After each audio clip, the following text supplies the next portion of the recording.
Okay, folks. Good morning. Here we are on Sunday. I'm going to do another little session. I don't know about little. This is generally the big one.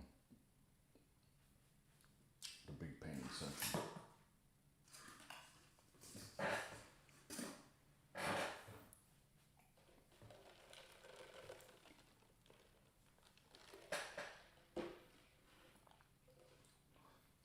And last time we got together, we were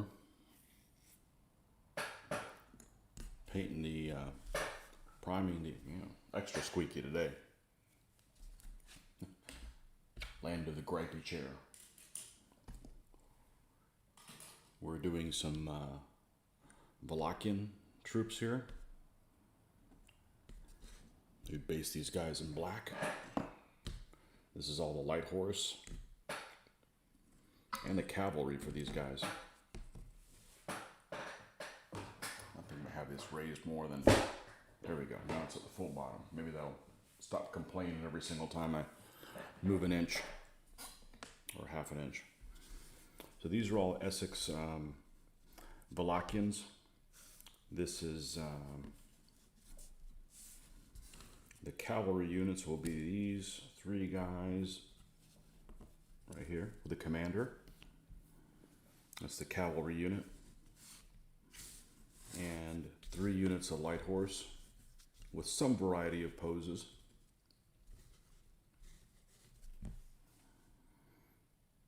And yeah, I took a little break from the camels. I still need to finish the camels this morning, so if you're excited about seeing things that spit, hold on to your dromedary. I'll be right there. And try to wake up a little bit before we do some painting. So we got a cavalry unit. We got 3 units of light horse. Then we were waiting on getting, hey Patriot, how you doing? Welcome back. And this is an army that I ended up getting in a horse trade. A gentleman had contacted me. I had an army that I was probably never going to get around to painting. I guess he was looking for it. And he offered me these Valakian troops, which was one of the armies on my list. It just happened to be. He saw that I was doing Hungarians at the time. I think that's where the tie-in was. And he offered these to me, and it was almost a complete DVA army, nearly. So I did have some extra troops on here that I needed to get, and they came in the mail on Friday. So update on shipping from Essex in the UK.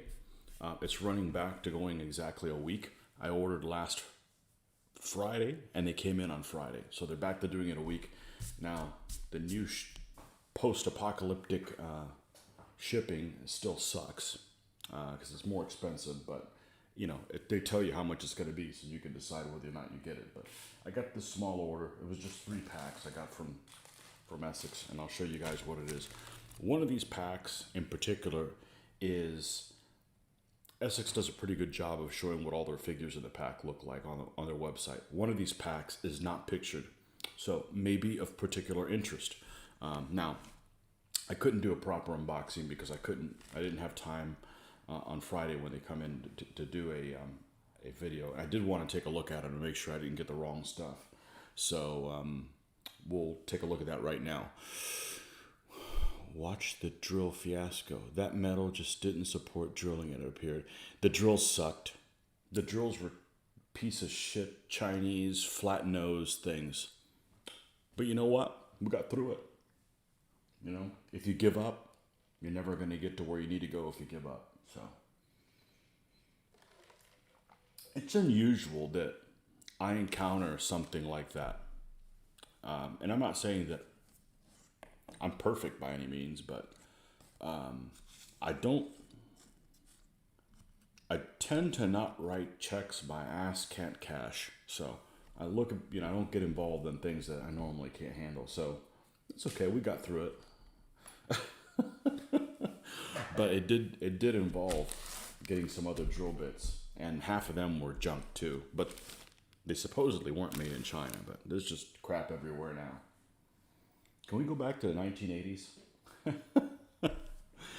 Oh man, maybe things were junk then too, but I don't remember it because I was a lot younger. All right, so I've got 3 packs. One of them is I needed to get. I didn't have enough for Saloy and the Bowman, so this is pack EMED.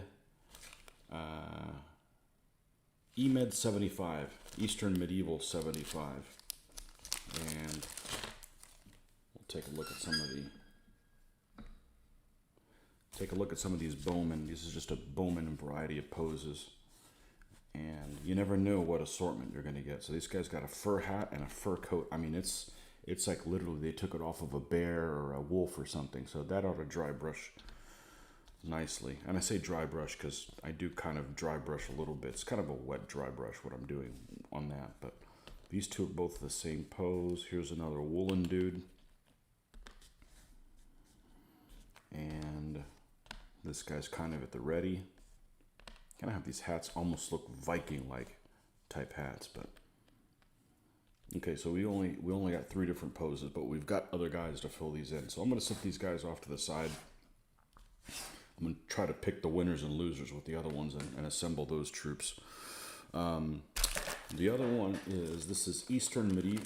What is it called exactly?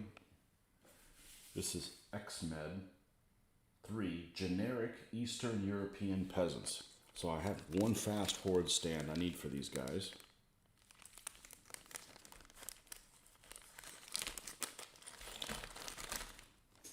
These guys, I think of a fast horde and a Wallachian army, and the first thing I think of is, oh, these guys are the guys with pitchforks and torches to go hunt the vampire. But technically, the vampire is on their side.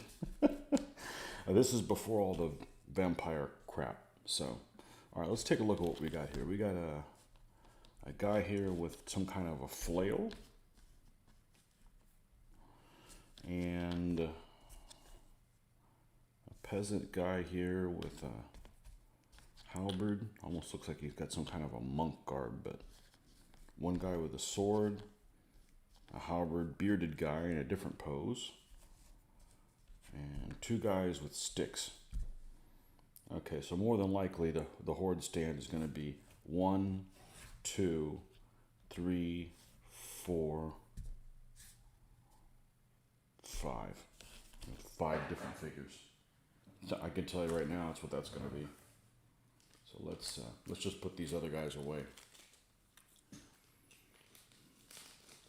Zeistan had no problem drilling out sand. So one of the problems wasn't the metal hardness, because Essex tends to be on the softer side of things.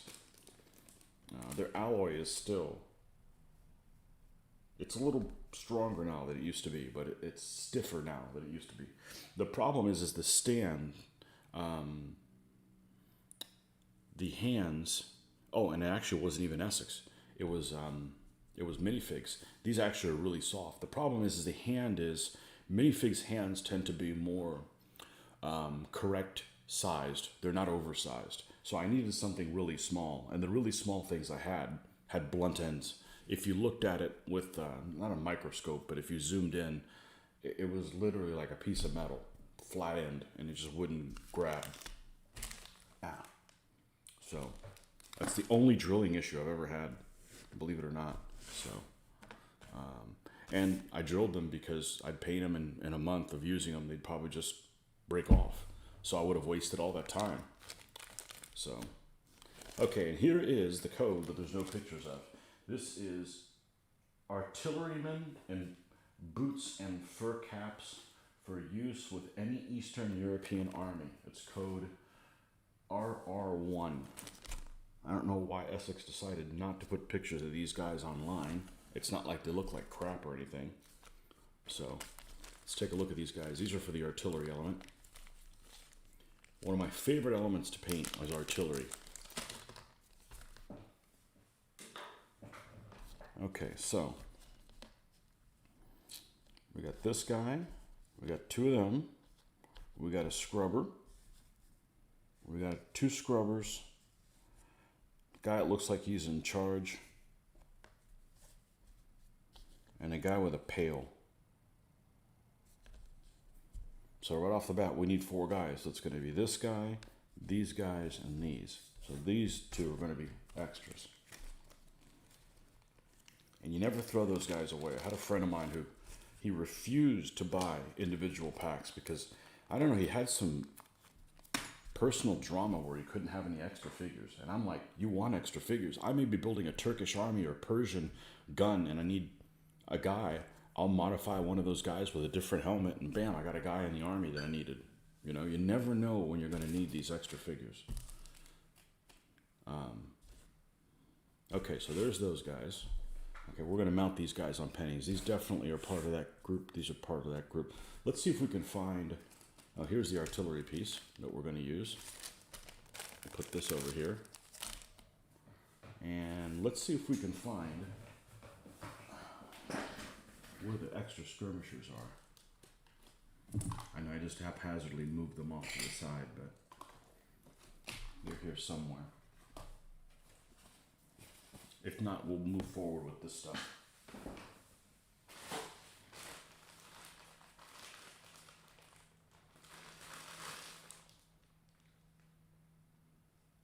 Here I have another artillery. I bet they're both the same. Oh, I just threw them loose in here? Got it. Let's see what we got. I'm pretty sure those 2 guns are the same. You need wagon-seated riders from our naps, plans to exchange heads with French. Know any makers? I'm afraid I don't. I don't know anything about Napoleonic stuff at all. I was going to say more ways than one, but as a war gamer, I don't know shit about Napoleonics. As a person on the street, I'm a fucking expert. You know, people on the street, they don't know shit about history. And it's really depressing. It's really depressing because, you know, a lot of people don't want to learn things, you know. I think it's fascinating. Let's get rid of these horses that obviously is not what we're looking for right now because we got all the horses that we need. We'll leave the Moldavian. We'll look at the Moldavian knights here in a second because we're going to have to do them as well. That's the nightstand in the army. All right. We got skirmishers, a skirmisher. That's why I like doing this little thing that we're doing right now. I mean, I know you guys are just for the most part listening, but I get to talk history and hobby. I don't have people during my normal day-to-day operations you can do that with. Nobody knows anything about this stuff. I was trying to explain what wargaming was to somebody.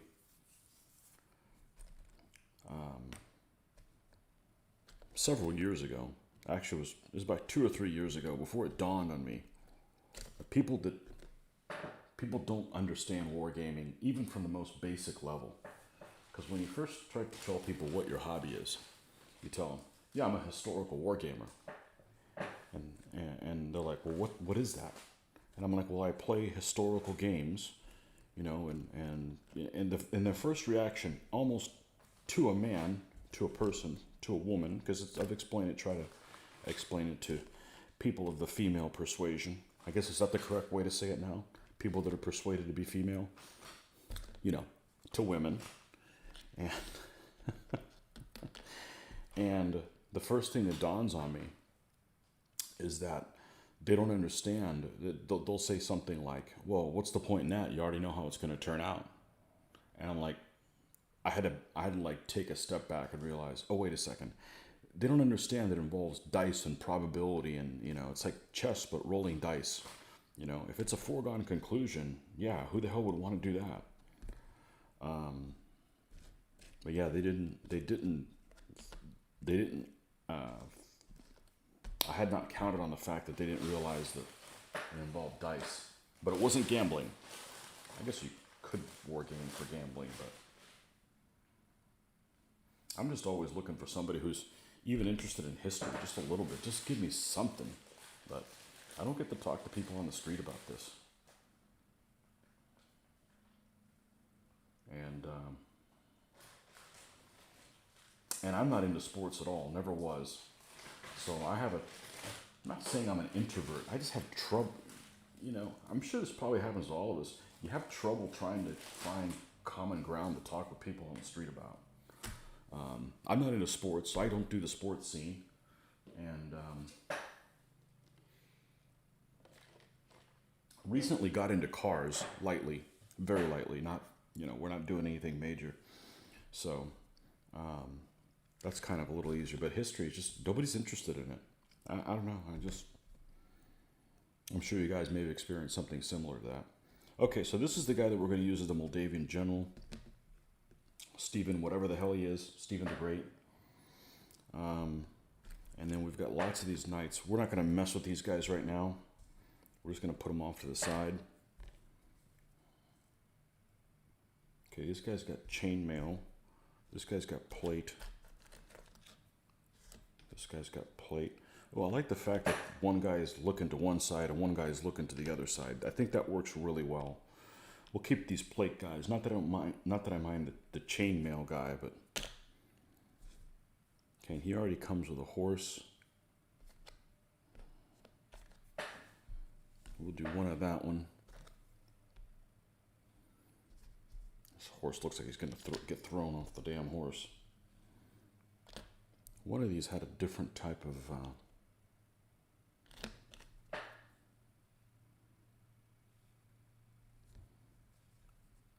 let's do this. Let's do those three figures. All right, so we're going to put these in a little baggie. This is going to be, we'll drill these spears out and put, these are Essex, so they should drill a little, their hands are bigger, so they should drill out easier. But yeah, I love talking hobby, Difficult to find people to talk to about this, interact with it about it.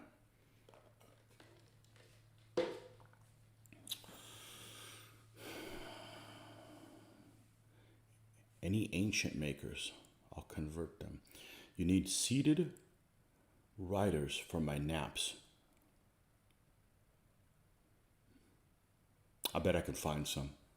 I'm gonna write myself a note and we'll look at that. I love surfing stuff. I really do. I love surfing for figures.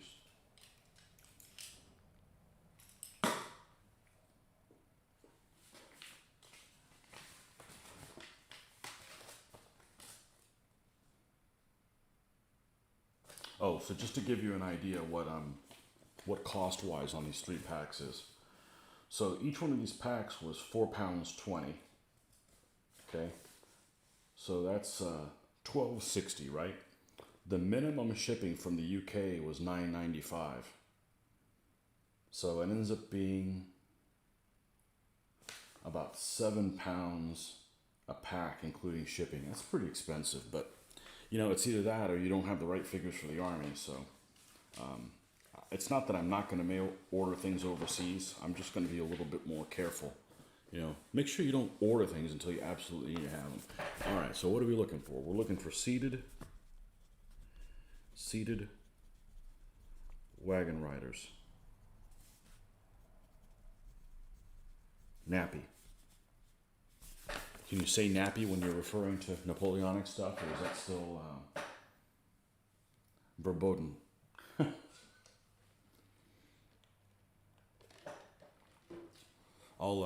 I'll send you what I find today. I'm sure I'll find something. Guaranteed. Somebody's got to make them. Ancient wagon riders. Essex makes a lot of them, but they don't have pictures of them I think for the most part. Okay, so here's these guys that came in. I don't know if you can tell this. You probably can't. These are shinier. These are dull. This is the old alloy. Well, maybe it isn't. Maybe it isn't. It's that soft. Well, that's good. Well, maybe they just kind of start changing color after a while. All right, so let's group all these guys together and see who's going to be who. So this is the 3 categories of the figures. This is a new one. This one is not any of these. I like variety. Variety is the spice of life, so they say. Add that on here. That goes here. Here's another Valakian in Waiting. This is this crew. This is this crew. This is this crew. This is this one. And two more of these.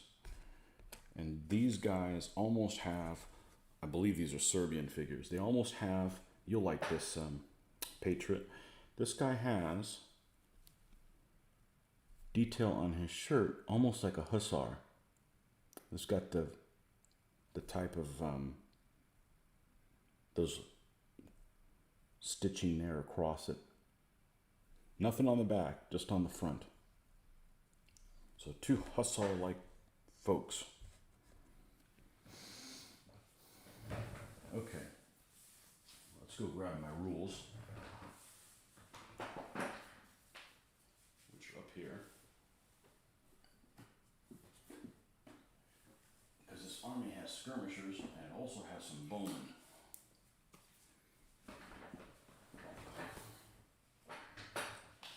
Alright, this is book 465.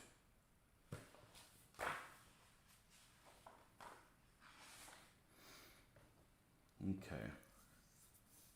And they have two solid bows or two fast bows. I'm just going to do the two fast bows because if I do the solid bows, they're just going to slow the whole damn army down. So we need a pair of fast bows. That's 6 figures, 3 on a stand. And then 5 mandatory skirmishers, plus they could have an additional one, which I would build it in case I need to do Saloy silliness. So I need 12 Saloy figures, 12 skirmisher figures, and 3 fast bowmen. I'm sorry, and 6 fast bowmen. Alright, hope I got enough of them. I think I would have enough. Alright, so what do these make 6? Well, these rustic looking dudes, I'm not going to use these in the fast bow stand. We're going to use these for skirmishers. Okay, so these are definitely the skirmisher group. So we need 12 over here.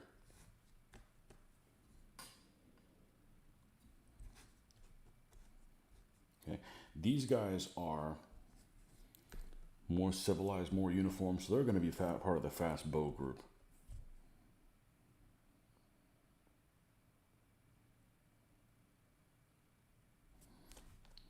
Same way, I think these guys would be. I think these guys would be good for the skirmishers.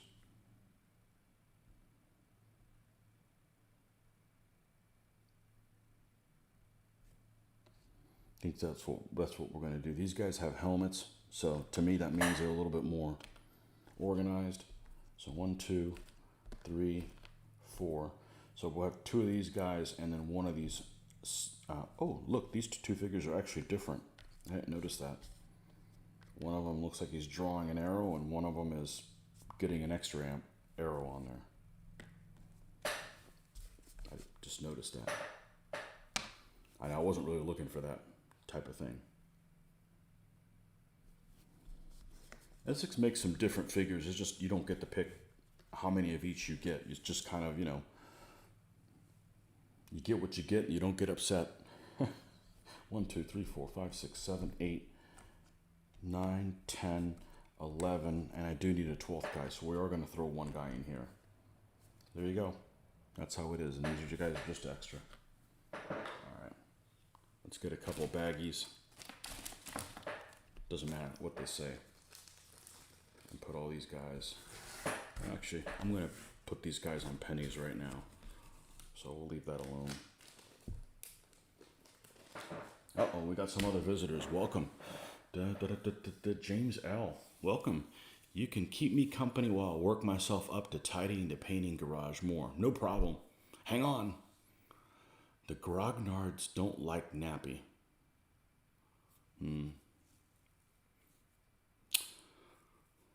I gotta look up what the definition of that is. It sounds like a grumpy bastard. I guess technically I would be a World War II grognard. It's just I can't play World War II games anymore. I need too much out of a set of rules. If you're playing something with tanks, I'm that guy that's like, oh, it's a Panzer IV late.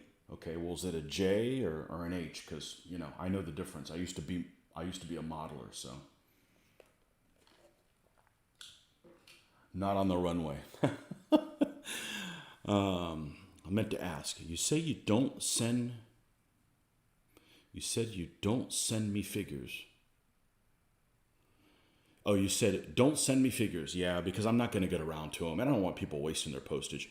You have a few Osprey blue books you might find. Some Napoleonic Fantasy skirmish games. I love your channel. Man, I appreciate you watching. Skirmish games. I just, to be honest with you, I won't get around to it. I mean, I would say if you really want to donate somebody, if you want to do something to the hobby, pay it forward. Maybe give it to somebody who already has that interest. And I'm not saying I don't appreciate it. I really do. The best thing you can do is really come in and just hang out with me. You know, that's very, very helpful. I'm just never going to get around to doing it. I'm just going to be honest with you, and it's not to be disrespectful to you. It's just there's just a limited amount of time, but I appreciate it. You're simplifying a bit, and even going back to some very old school Jim Curry WRG reprints. Yeah, as I've gotten older, I just turned 50 this year. I don't feel like it. I still feel like I'm 25, but I'm not, because 25-year-olds now they're from another planet. But yeah, I have no interest in like learning new rules, and it's not that I just don't want to put the time into that. If I was single, maybe, but there's just limited amount of time, and it's not that I don't have that much time. I actually have a fair amount, but what I do already takes forever. I know one guy several years ago when we were going to the range a lot was saying, you guys should reload your own ammo.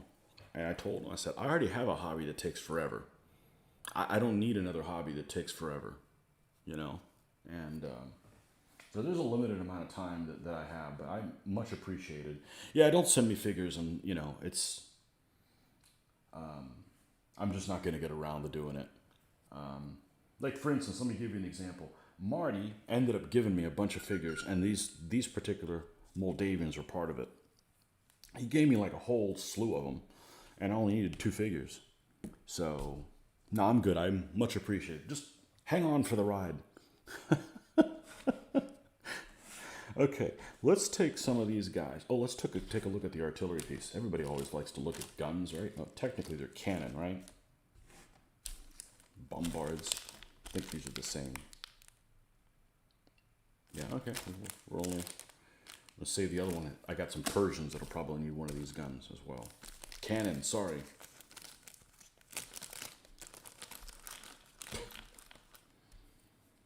Guns, cannon, artillery. He even has the end drilled out. All right, let's clean this thing up. That's what I feel like. I feel like playing with some heavy hitters. I like this not having a time frame where you got to do things for a convention. You just kind of feel, just work on something. I got a coworker that used to say, do something even if it's wrong. No, I don't support that mentality. It's not very satisfying. All right, we have a casting line.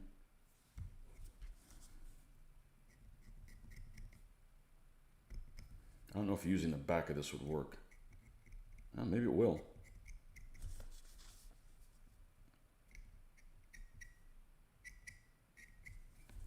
I have a book on Dracula that I've talked about this before. I do the Audible subscription.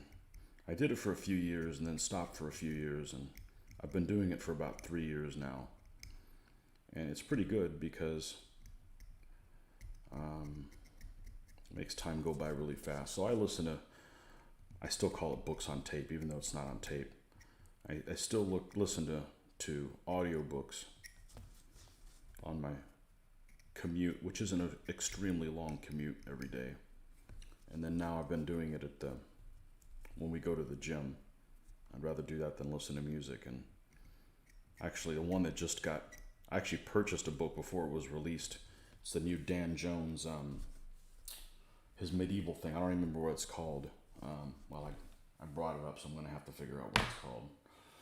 It just came out a few days ago. Bear with me. I will find out what this is. Kings and something and other. Dan Jones. New book.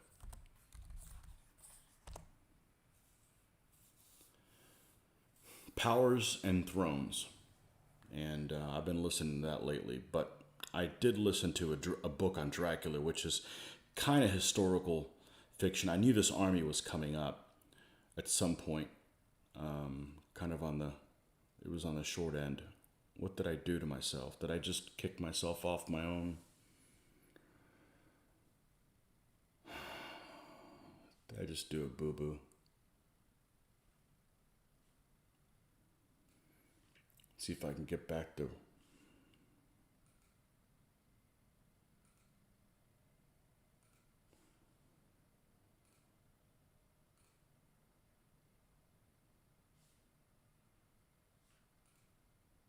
Go back to this screen.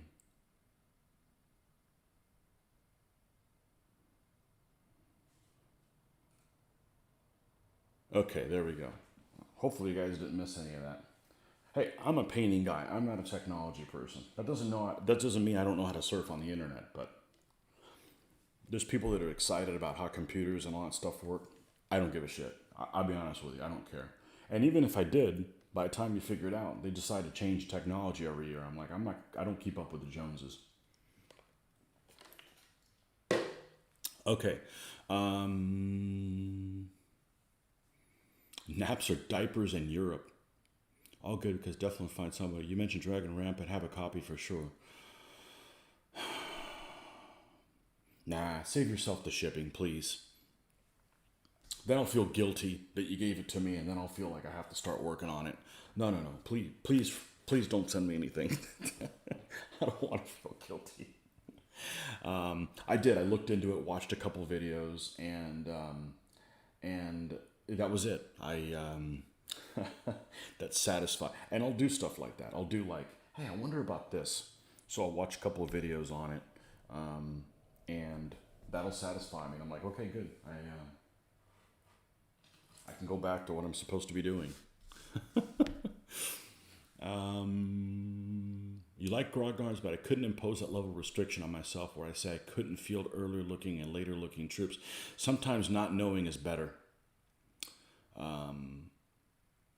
Even with the uniforms, I always look at color plates and the most vibrant variation because it's more fun. Dracula was low on people skills, but a very efficient worker. Shouldn't feel like homework, and my pal is similar, so I get it. Yeah, there's a couple things that were given to me over a year ago, and I've never even looked at them. And so yeah, I'm just being honest with you. You know, I just after a while, you kind of know how things are going to turn out. And I'm surprised that so many people are overbuyers. And I'm not saying you are. I was at one point. And the internet is good and bad.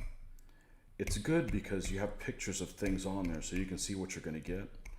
But I think, at least in my situation, for the vendor, they put pictures of things online, and like the thrill of ordering and seeing what you're going to get is gone. You know, I know 30 years ago, you know, you had this damn paper catalog, and you would know what these things would look like, and it would be, you know, maybe something you were wanting to get, and you're like, well, I need one pack, but I'm going to order 10 because I want to see what they look like. And I don't have that problem anymore. And I've also done that so many times. I mean, this is like before I even got married, so it was a while ago.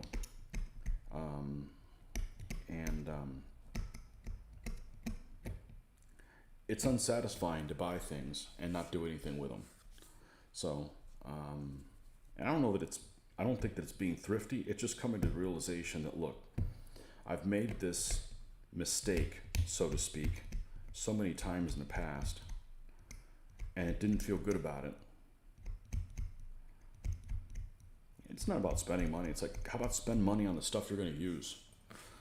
You know?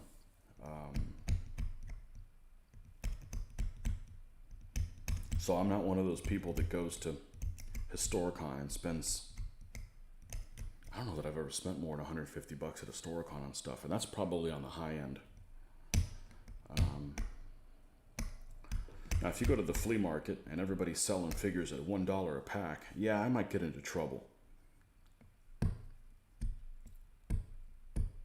But I keep myself on a short leash because it's unsatisfying to buy things and not do anything with them. Because I've done it before.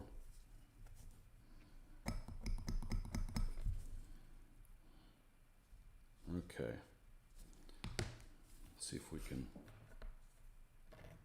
So anyways, there was this book on Dracula. I forget what the hell it's called. But it's really similar to the Rome miniseries in that there's not a whole lot known about him, but there's a few things that are.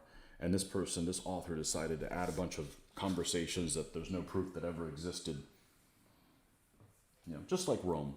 You know, like the HBO Rome miniseries. And there's no vampire crap in it, you know. So I thought it was going to be better. It was kind of not that great. And he didn't come out like he was some kind of a genius or whatever. Certainly nothing for Phil Barker to consider him one of the greatest generals or a brilliant general. I don't know. That's just my opinion. So, all right, we're going to set this guy off to the side because we're going to have to epoxy him in pieces.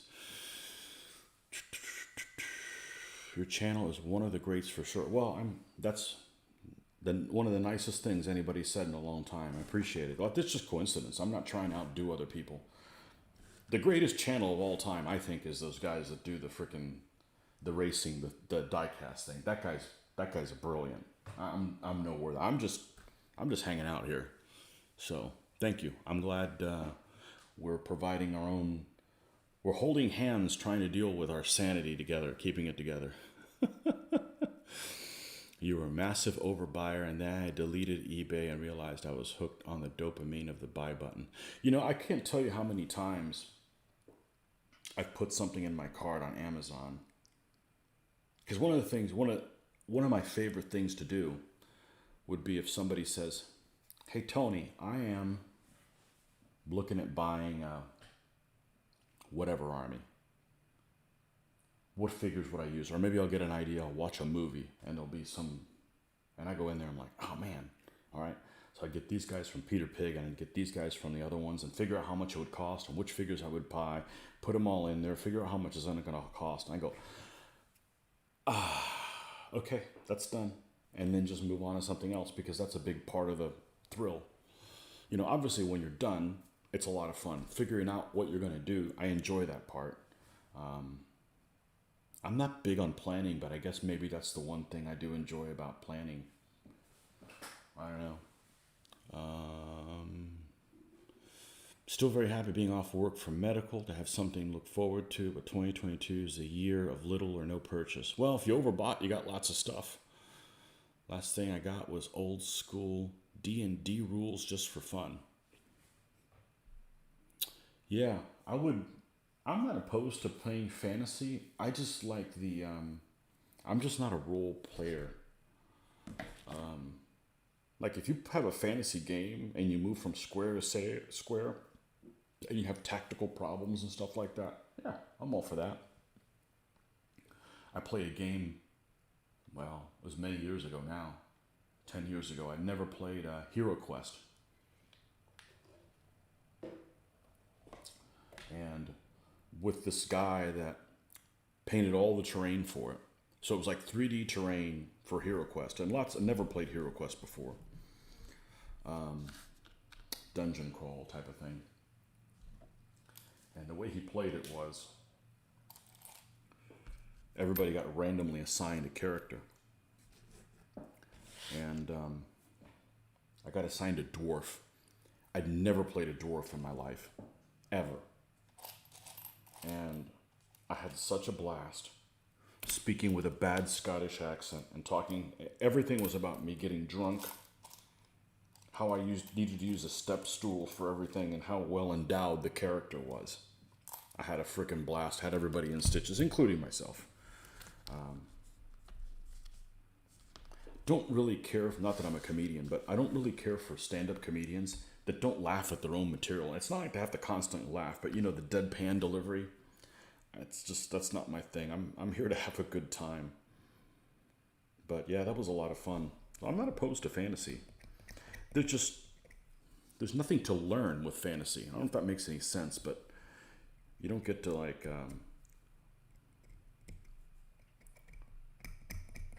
learn about things that really happened and then like participate in. Like some people like historical reenactment. They want to dress up and no, I live in too hot an environment. I don't want to suffer like that. But my idea of historical reenactment is learn about the period, learn about the figures, paint them as accurate as I think they should be, and then play them. And that's the part I enjoy. So fantasy has none of that stuff, and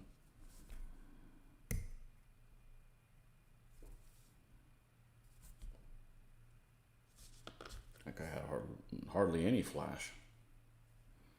I think I've got some balls hanging out here, some cannonballs. I know I do. That I made out of epoxy, extra ones. If not, I can make more. Boy, this guy's way off center. Where's my new tool that I found to straighten these guys out that works magically?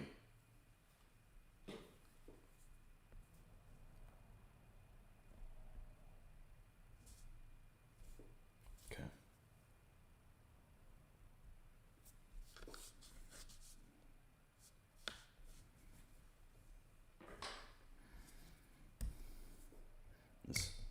The boyar in charge of the artillery here.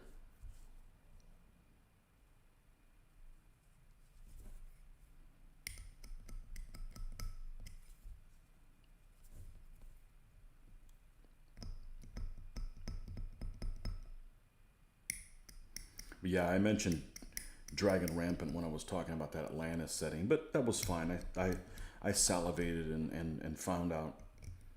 I did some research for a little bit. Had fun looking at some figures that were maybe of a period or a setting in case of fantasy that was not my normal. And then I went back to reality. That was my little escape there from my common sense, anyways.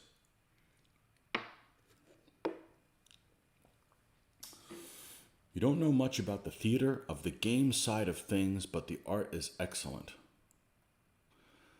Now I get why historicals always use humans in those games. Yeah.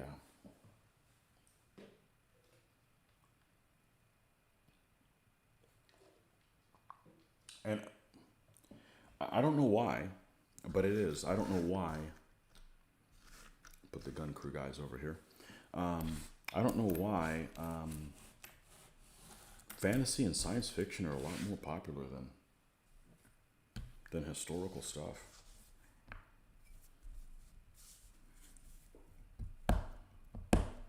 And I probably prefer fantasy to science fiction. The problem with science fiction is you don't get to pick what level of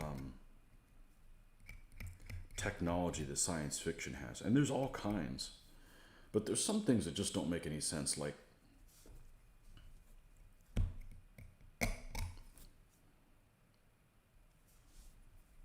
to me, Battletech. I played Battletech many years ago, right? So you got these vehicles that lumber about. Some lumber more than others. And they take place, 500 years in the future? 800 years in the future? No. 30, 50, 30, 25. 1,000 years in the future, right?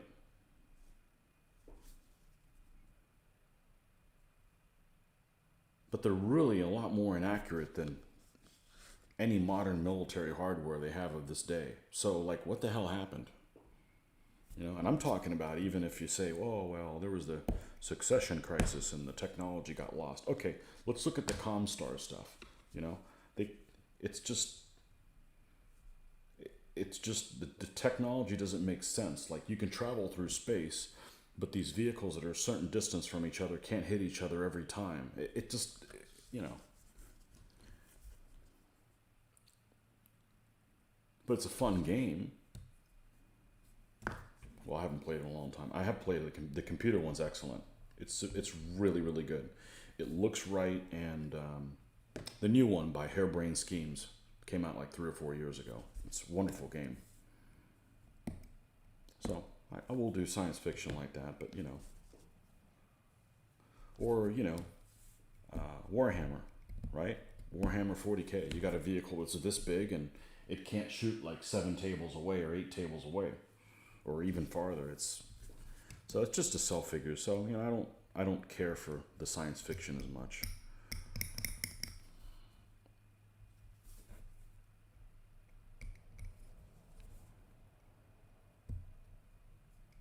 But hey, if you like that, that's cool.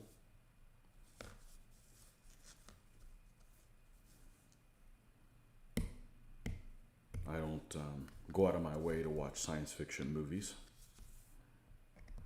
As a kid, we used to watch Lost in Space because that's all they had on TV. You know, you want to turn on, you're a kid, you're 10, 12, 9 to 12 years old. You want to see something on Sunday morning. That's what was playing on TBS, I think. Do that or you don't watch a damn thing. Well, you're a freaking kid. You want to watch TV, right?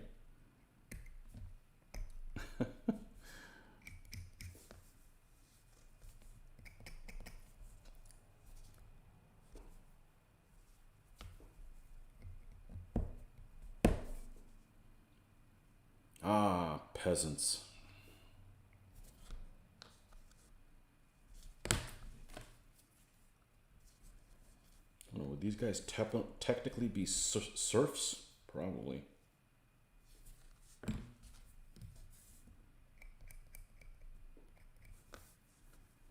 Be nice to those serfs, man. They're gonna bring freaking communism on your part of the world.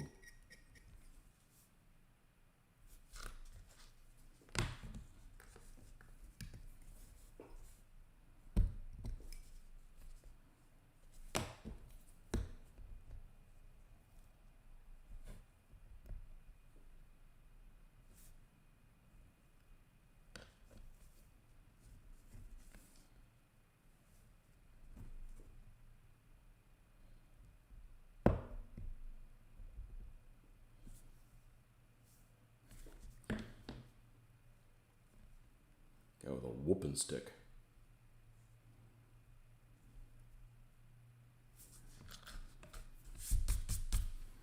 All right, they're done. Let's clean these guys up and keep them in a different pile. Let's see. Anybody else say?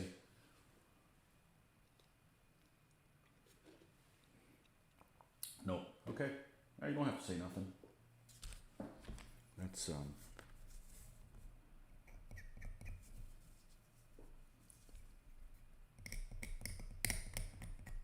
the problem I always had with fantasy games is magic.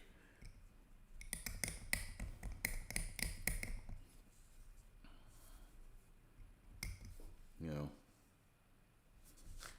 like not a fan of magic.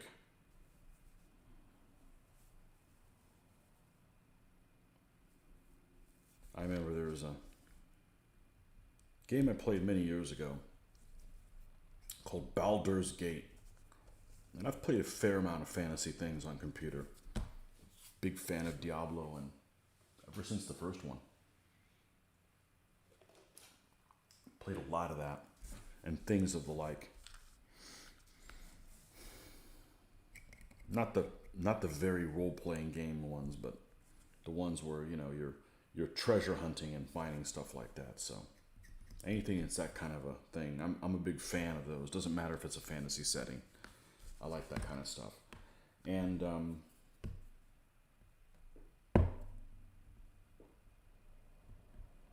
What was I saying? Where was I going with the Diablo? Oh, Baldur's Gate. So that was, I think, before even the first Diablo, or maybe the first one was already out, but not the second one. Anyways, this is a fairly decent game. You find stuff, you equip your party, you go through and do stuff. Tactical problems when you're playing the game, you know, keep one guy shooting arrows over here while the other guys hold them off, and that kind of stuff. I enjoy that kind of thing. I come across some group in the storyline, and it was a mission that I had to do. I couldn't just say, well, F this. I'm not gonna try the same thing 20 times. And I don't mind things being a challenge, but if I'm getting my ass kicked 20 times in a row and reloading, that's just not my idea of a good time. And that was before you could go on an internet and go, okay, I'm tired of these guys. How do I beat them? You know, so you could get past, enjoy the rest of the game that you paid for.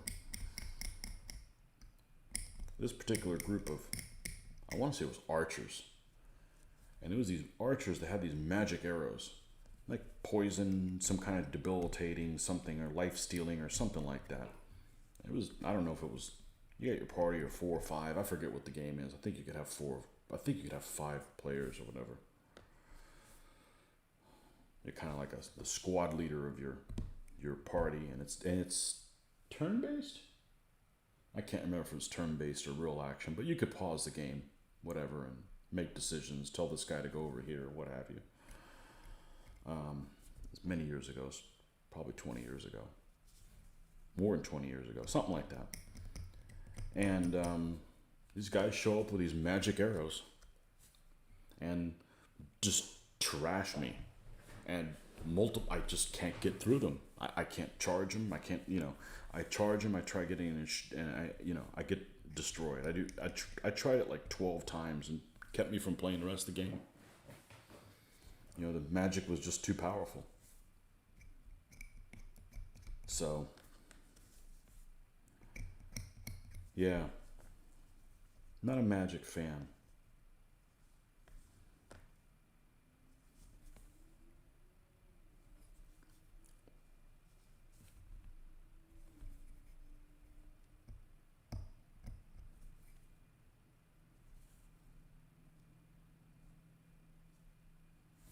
Better not keep bending this.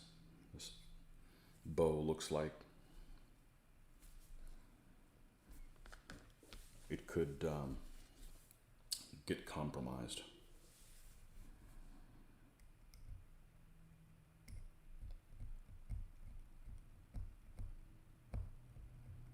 So, you know, but even historical wargaming has all kinds of, there's plenty of periods of historical wargaming I have zero interest, or less than zero interest. And, uh-oh, what happened here?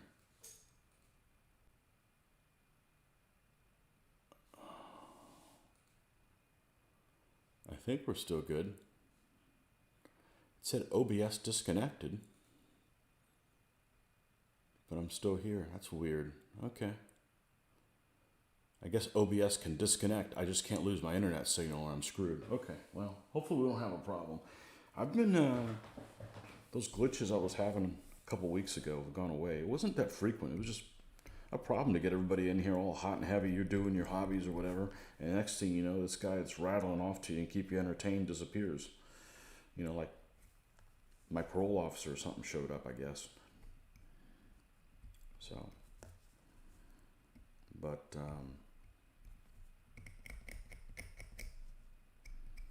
yeah, I'm not interested in every single historical period, but not even close. Lots of fans of the American Civil War. I can't think of many more things that would interest me less than playing an American Civil War stuff. But if you liked it, that's cool, you know. You're lucky because you can go to battlefields and stuff like that here in the U.S. I live probably 30 minutes from the reenactment that they do at Olustee, or they used to do that. And I've never been to it one time. It's just not my thing. But it's vast. There's all kinds of stuff, kinds of periods and stuff.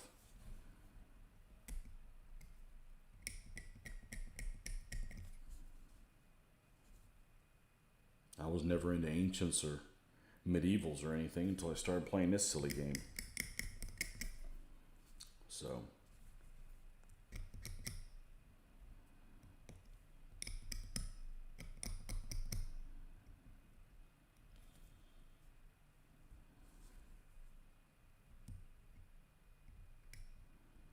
there's a certain person who puts on games at conventions, and they live nearby.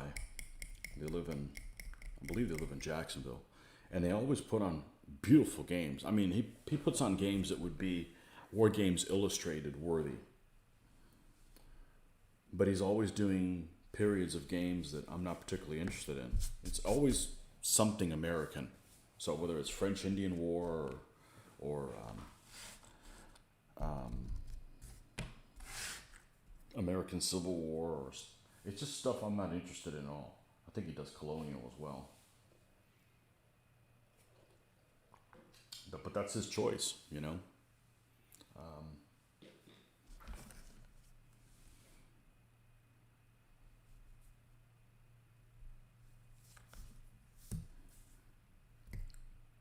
guess at this point we're gonna clean all this stuff up. If I don't get to the camels, I don't get to the camels. I just gotta finish painting the damn baggage on them, and I'm not particularly interested in doing that.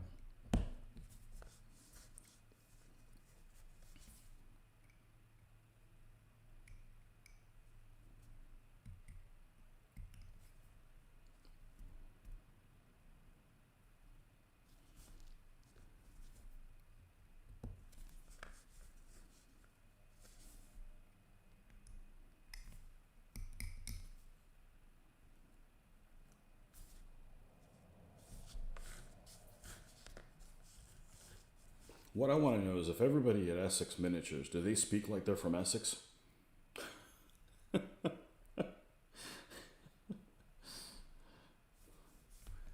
Interesting question. I came across, I think I looked them up several months ago, and they have the little storefront in this little warehouse district. It's just the most quaint, unassuming little storefront for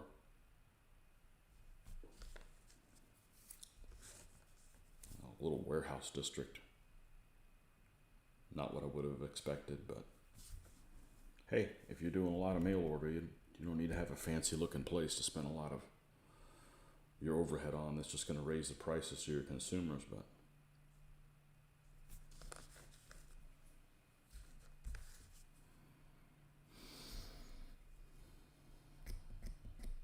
I wasn't a fan of Essex Miniatures back when we were ordering army packs. I don't like them picking what figures I get to do and not having any extras. That's taking one of the things I love the most and taking it away from me. I'd rather pay more and paint who I want.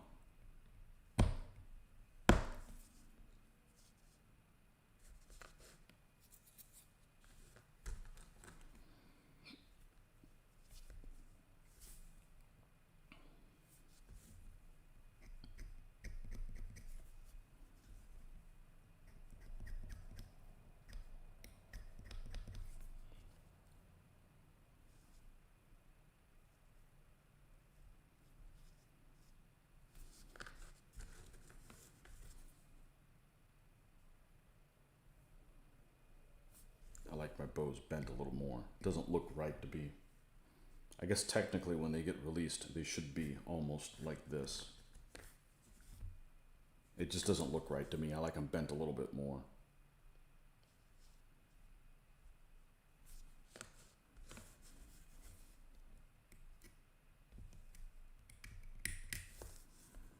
And no, I'm not putting bowstrings on. That's extreme. Although I have seen people put pictures of them, but that's extreme. If I want to put bowstrings, then you build arrows where they don't have one. At what point do you stop?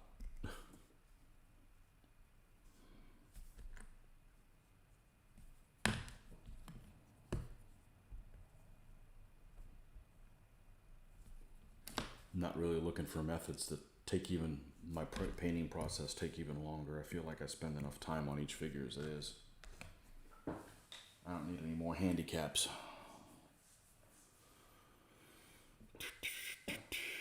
We speak Texan in Texas.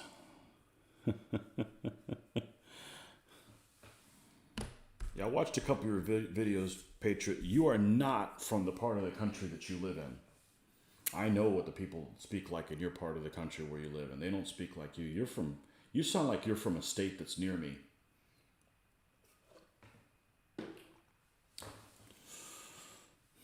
In other words, you don't sound like a Yankee. Jules Avery, welcome. You're wondering, what was your first DBA army? Feudal Spanish. And you still play and have it? Essex Miniatures? Yeah. Feudal Spanish. Tony Mail Ordering. Ooh, that sounds kind of kinky. Chris on 100 Years War Bowman. Broken Bows. Oh, brittle, huh? God, so many people make... If you did like 100 Years War English, man, you could do so many different manufacturers and never have the same repeat figure. Feudal Spanish was my first army. And my second army was their enemy, the Almoravids, or as they like to call them in DBA, they call them Fanatic Berber. Now they've been changed to Islamic Berber, but yeah.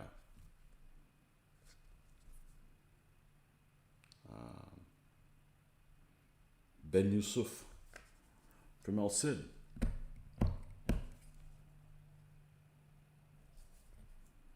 What was that guy named? Played by the guy who played Inspector Clouseau's boss. It took me a long time. I never watched that movie until I built the army. It's a very hard movie to see here in the States for some reason. It must be some copyright thing. I just never got around to seeing it. And then, of course, when I'm building the army, I'm like, that's wrong. They didn't use that armor. Nope, that's incorrect. It's not horribly bad, but there's movies that are worse. But you start doing research into something, you start realizing, oh, well, the one movie from the period that goes with it is like way off.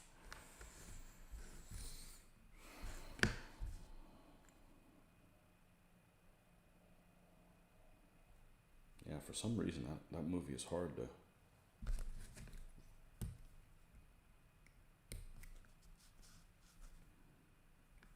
Pretty sure I had to get it off of the Netflix back when they did the CD thing. I don't know if they still even do the CD thing, but I can't... The DVD thing, I don't remember I don't remember the last time I watched a movie DVD. Same thing, I don't remember the last time I purchased a music compact disc. It's certainly been every bit of 20 years, probably.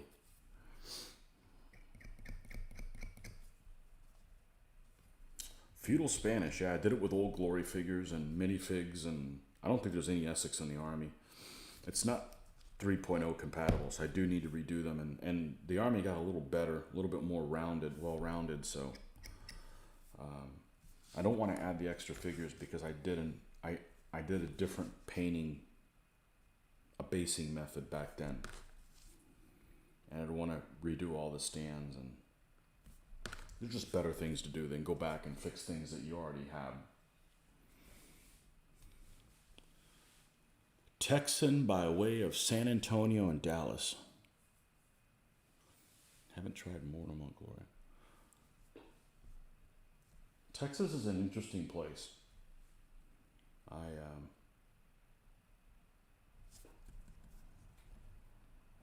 I've been there twice in the last 15 years for work.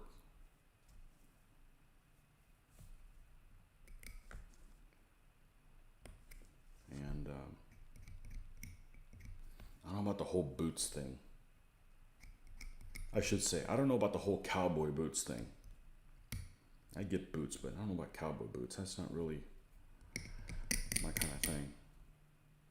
I remember the first thing, it may have been 15, it's got to be within the last 15 years. the first thing that threw me off was you go there and they still allowed to smoke in restaurants, and I was like, wow, that's weird. It's weird how, something that was normal and then it gets taken away, and then you just assume that's always the way it was. But yeah, no smoking. You still allowed smoking in restaurants. We're in the Houston area, so on the outskirts of the Houston area. So in the early 80s, we almost moved into that area. And Dad decided to take a job at University of Florida instead of in Sugar Land, Texas. I would have ended up in Texas. Texas has one of the best state flags as far as I'm concerned. That one in Tennessee, those are like top flags because they're like mini U.S. flags. They have all the same colors as the U.S., especially the Texan one. It's just what you got in your flag? Red. All right, we'll put some red in there. How about white? Yeah, we got white. How about blue? Yeah. How about a star? Yeah, we got one of each. It's perfect. The Tennessee one's really cool too. I call it the bowling ball of freedom. So it looks like a bowling ball with stars. Yeah. I like advertising and logo stuff like that. I see something cool. Hey, I'm not afraid to let people know. Whoever did it did a good job.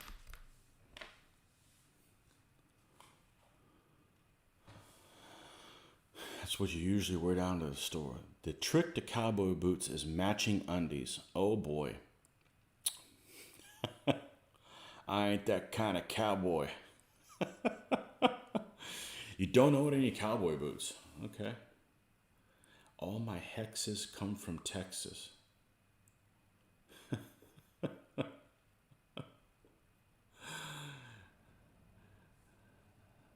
TFW. I don't know what that means. I'm not a millennial. I don't know that 3-letter code. No Southern Belle, girlfriend.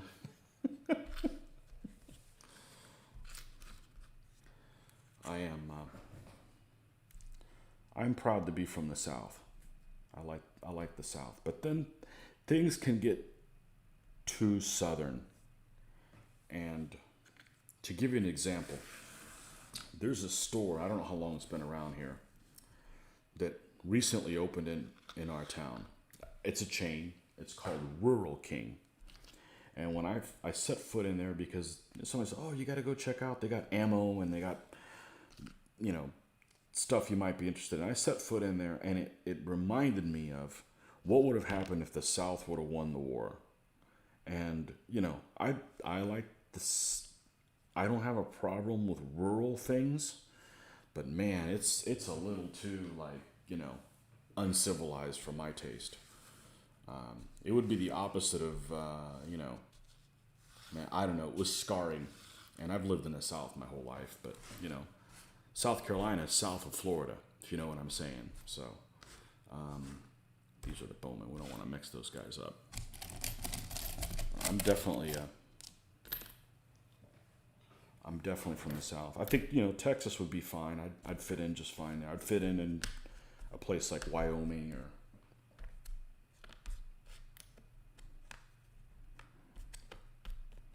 But, man, that was a little scarring. That's a little too South. So...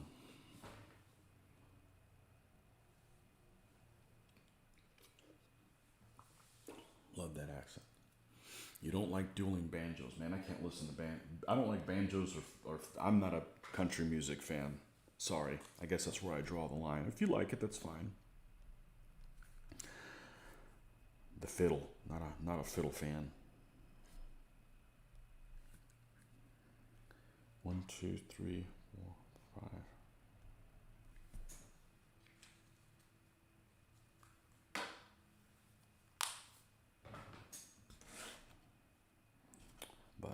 Definitely proud of being from the South. Definitely proud of being somewhere where you don't pick a fight with everybody just because they're there. Like, hey, I'm walking here. That's not me. That's I don't get in other people's business, and I expect the same thing. Just common decency. Hey, I'm walking over here. Yeah, that's not my world. Okay, let's get some more pennies out here. 1, 2, 3, 4, 5, 6. Okay, and then we need 12 of these. All right, let's get these 6 out of the way. And yes, I use super glue to temporarily attach these guys. I don't want them breaking off in the middle of my painting thing. And sometimes they have a very small base. This guy in particular has a tiny base. And the super glue sometimes spreads out and gives him a thicker base. So when I pop him off, he has a larger gluing surface on the stand. We need to put these guys away from each other. We're going to glue all these guys down. We're going to mix up some epoxy, put the little cannon together, and then we'll go and do those damn camels. Now, I like the camels. I'm just not excited about trying to be creative about what color to make freaking packs on them. I'm just putting it off. Making up excuses. Hey, this should be fun. Once this stops being fun, we'll find something else to do.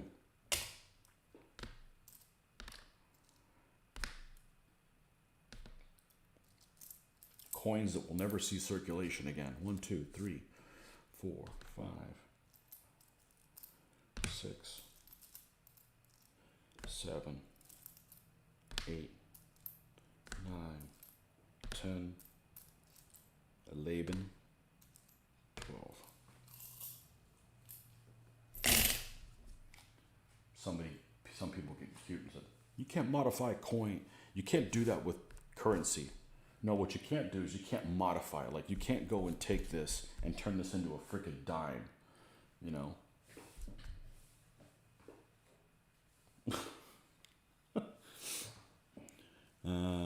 You're Australian. I think we are like cheaper Texans.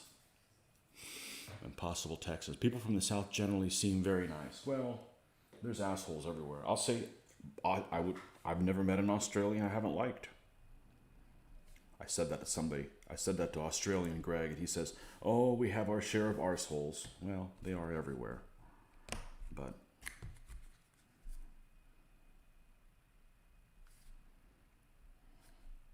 I think most people everywhere are decent. It's the bad ones that just give everybody a bad name. I had a friend of mine I'm never going to forget. He hates everything and everyone French. I don't know if some French guy took a dump on his front porch, or I don't know what his issue is, but I haven't met that many French people, but I bet you can't judge, and I've never been to France, you can't judge people from Paris or a place like Paris as all French people. That's like saying all Americans are like from New York, and far from it. So yeah, to be fair, I would say that's my, example. There's decent people everywhere, most everywhere. So don't judge the loudest and the proudest by, like, I get really offended by people that say stuff about Florida. You don't like the state, you just get the fuck out. I mean, we got enough people here as it is. And I don't know anything about that Florida man thing. I don't watch the news, and that's just, hey, we were just fine, and we start letting all those Yankees in here, and that's Florida man's a Yankee.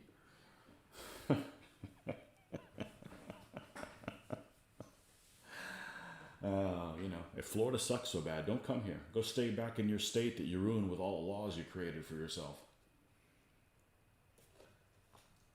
Suck it up, Buttercup. I saw this t-shirt, I should get one. And it's a yellow t-shirt, and it has an alligator on it, and it says, don't tread on Florida. That's right, I should get one of those.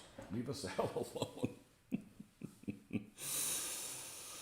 Bitten by a snail in a fetching hat. My experience of Frenchies, they love a good party. I suspect what happened with the French will eventually happen in this country. You know, it was a first world power, and they aren't anymore. I mean, I'm not saying it's a crummy place to live, but, you know, France was like, you know, a super heavy hitter, and, you know, shit happens. Times change. And I don't blame them. They're, you know, probably the same thing will happen here. If it hasn't happened already. Whatever. People are people. You know, you don't get to pick where you're hatched. You don't get to pick who your mama is. So.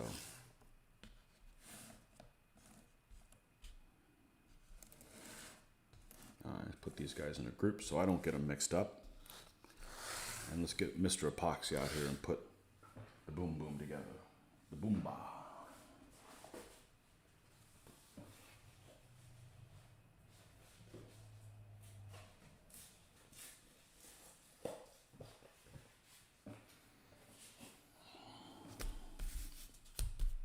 Okay.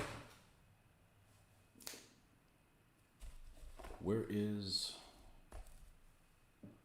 the illustrious epoxy mixing tool, also known as a needle?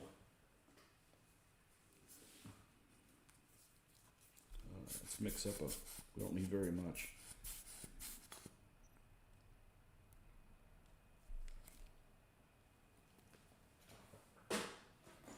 If you mix too small a proportion though, your proportion can be off.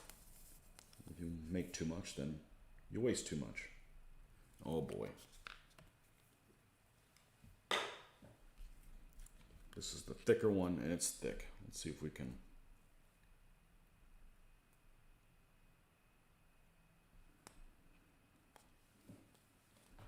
I've had this epoxy, I don't know, 10 years maybe? So if we were to die right now, which I don't think it is, but if it were, I'd be all right with it. I got my money's worth out of it. These may have cost $15 for both of these.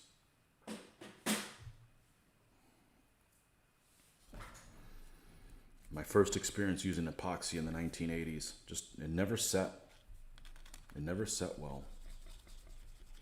I was very anti epoxy. We need to do a couple things here. We need to get something ready. I know I've got one of them around here somewhere. Here's the end. I just need to find a cork.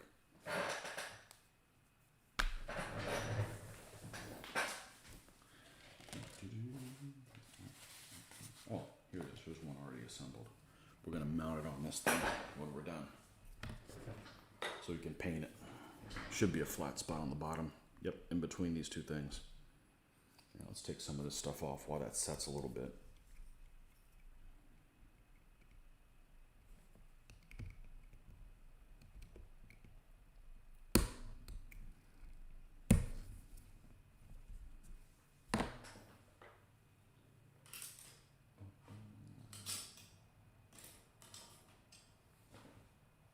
Here she is.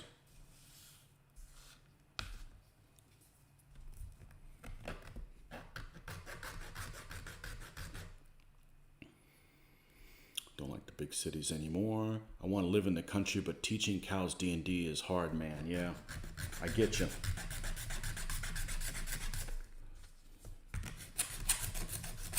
I'm a big fan of suburbia. Big fan of suburbia.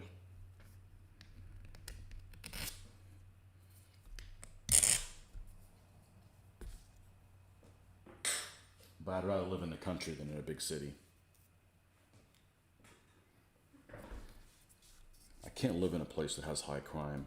I don't know how people do it. I mean, there's some people don't have a choice, but I couldn't do it.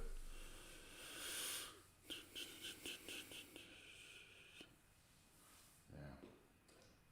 I don't want to live somewhere where you can't have a vehicle.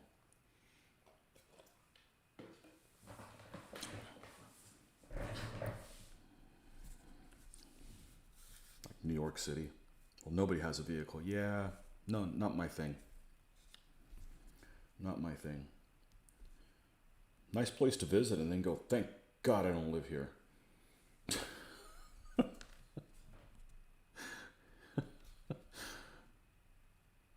Of course, that was before,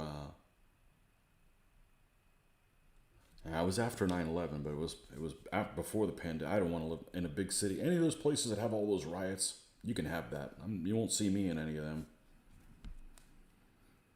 No, thank you.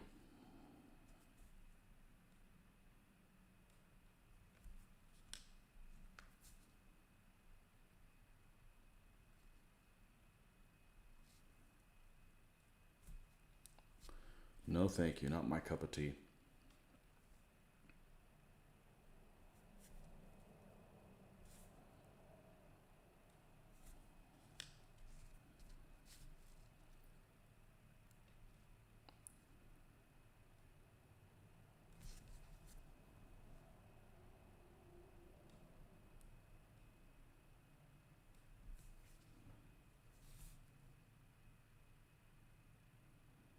Cute little guy.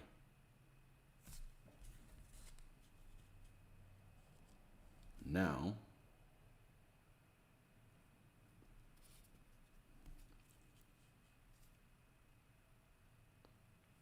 I just don't trust. I don't trust white glue to this. I just have no confidence in white glue.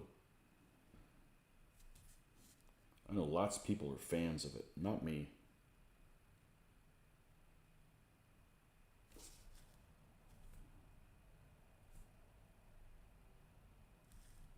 Look at this cute little guy. Yes, Canon can be cute. Deal with it.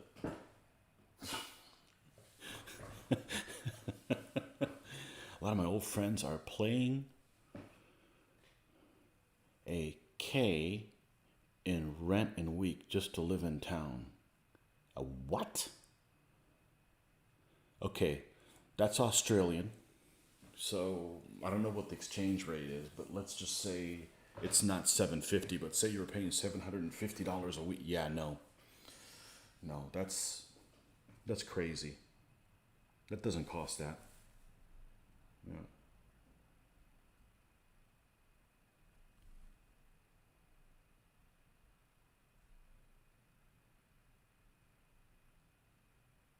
And your Australian big cities have got to be a lot better than our big cities. I mean, just gotta be. Ask us how we bought a house and have nice stuff. We don't go anywhere and we don't go hog wild going out. Yeah. Cute Canon. There you go. You get it.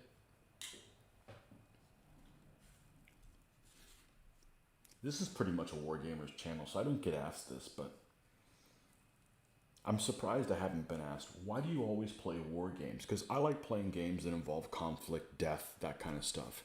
And it's the same thing. It's like, well, why do you watch horror movies? Do you want to see, I mean, I don't watch horror movies, but do you want to see like innocent people murdered and chopped to bits? This is, this is horrible stuff, and it doesn't mean because I play war games, I want people to go out and kill each other. I'm just saying it's morbid fantasy. Well, you guys get it. I don't have to explain it to you. You do it for the same reason I do it. I'm a devout pacifist, but don't fuck with me. But I don't hurt a fly all week. So when I want to play a war game, yeah, I want people to die and fake people, obviously.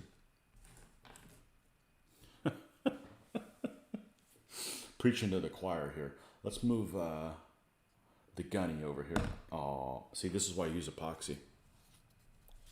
Never fell off. All right. We got one camel done. You could tell I'm excited to do these camels. No, they'll look great. Just a lot of the same thing. He's done. Yes, I just assumed that camel's gender.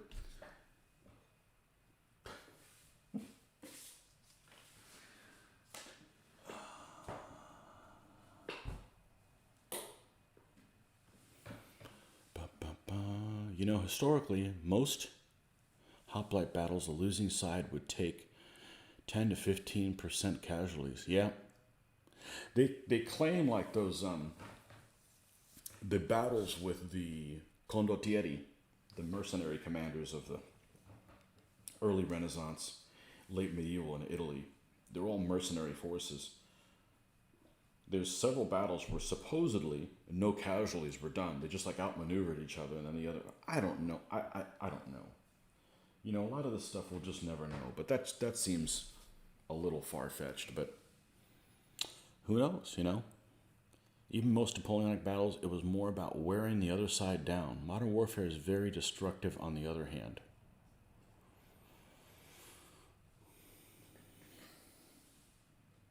Yeah, scorched earth.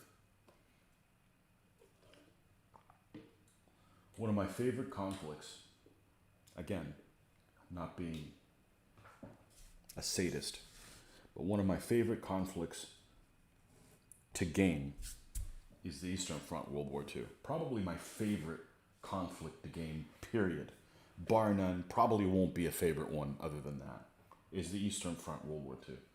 It is just, it has everything.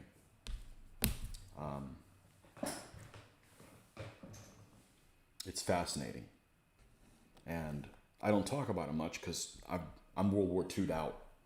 But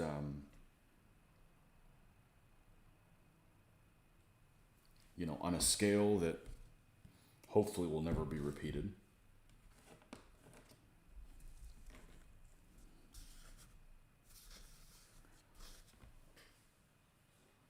But that's destruction, no mercy.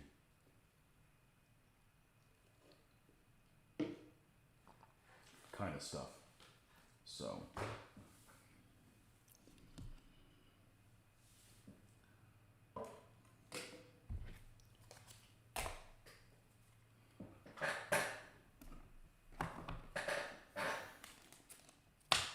let's make room for all the stuff that I'm got out of the way.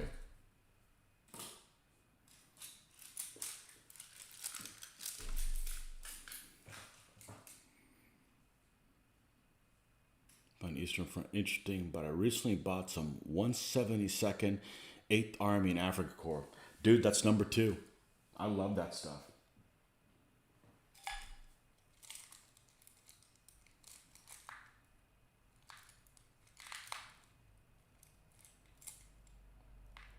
I wouldn't say everybody. I came across somebody who didn't like the desert. I'm like, why wouldn't you like the desert? I mean, the desert, the Commonwealth forces are interesting. The Africa Corps is interesting.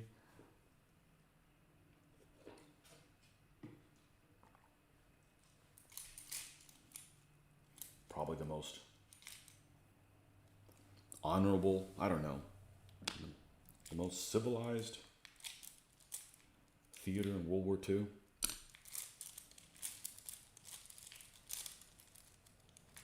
Unless you're talking like France 1940 or something like that. No, it's got to be the British and Germans taught and treated each other as prisoners. I think the best, probably.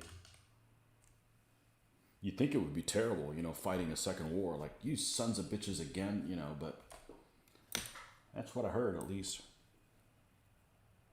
Mutual respect, I guess. Yeah, the Africa Corps are interesting because they're very hodgepodge, you know, you got the whole Rommel thing going on. Different pieces of equipment. And the Commonwealth stuff just had really, I really like the 1941 cruiser tanks and all their fun paint schemes, and I like all that stuff. The British had, so you know, the Germans were really masters of propaganda, and a lot of their popularity comes from, you know, at least when I grew up, everybody wanted to play Germans almost all the time, and I don't think it's some kind of superiority or, you know, it just, you know, people generally want to play the side that loses to see if they could do better. And they were masters of logos and that kind of stuff. And their stuff looks really interesting. But I'll tell you what, the British tank markings I think are more interesting than the Germans. They've got really cool, the ones that they put on their fenders and stuff. They had really cool divisional freaking markings. And I'm not talking about just the desert rats, but the other stuff. They had a rhinoceros and a freaking steel fist and, just really, really neat stuff. American hardware is fucking boring. They just serial number with, fourth armored and then a triangle. And that stuff sucks. But the Commonwealth and the freaking Germans, they're really the most interesting as far as like armored vehicles and stuff like that with their markings. And I like that 1941 period, especially Operation Crusader, stuff like that. I really like that. Malta convoys. We used to do a lot of naval gaming in the Mediterranean. A great theater for that. All right, let's get some.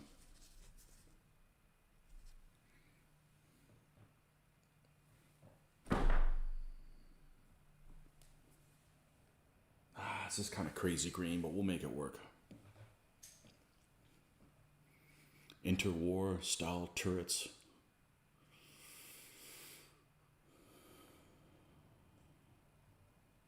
Aussies versus Rommel. Much cleaner fight. Yeah. He said if he wanted an objective, he would get the Australians to take it and the New Zealanders to hold it. Do you paint Chinese army? Not right now, but I have. I have several. I'm a big fan of Chinese armies. Not modern ones, but, ancient, medieval.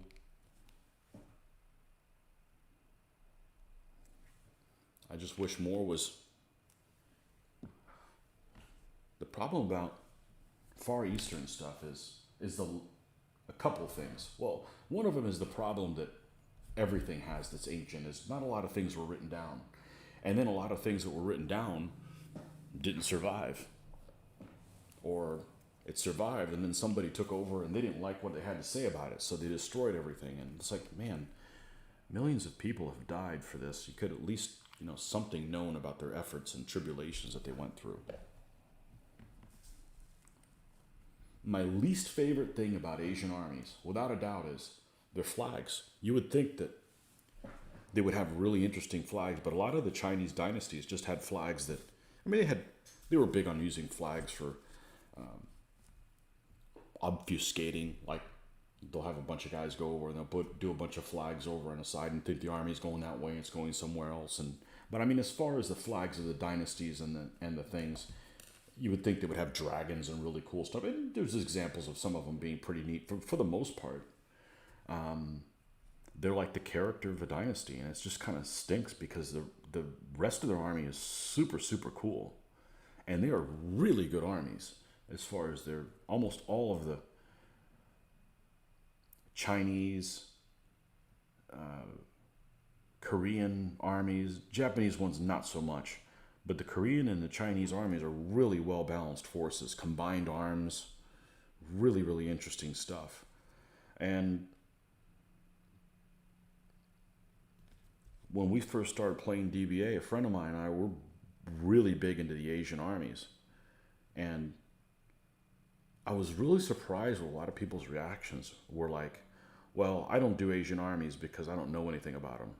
Like, well, there's your whole reason to do it, so you could learn more about it. But, ultimately people want to do what they want to do, But, so my famous comeback I would come up with, I said, so you'll eat the food, but you won't play the army.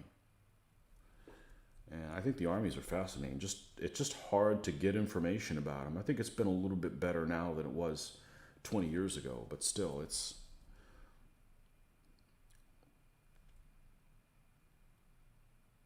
a shame because it's really, really interesting. I think it's really, really interesting.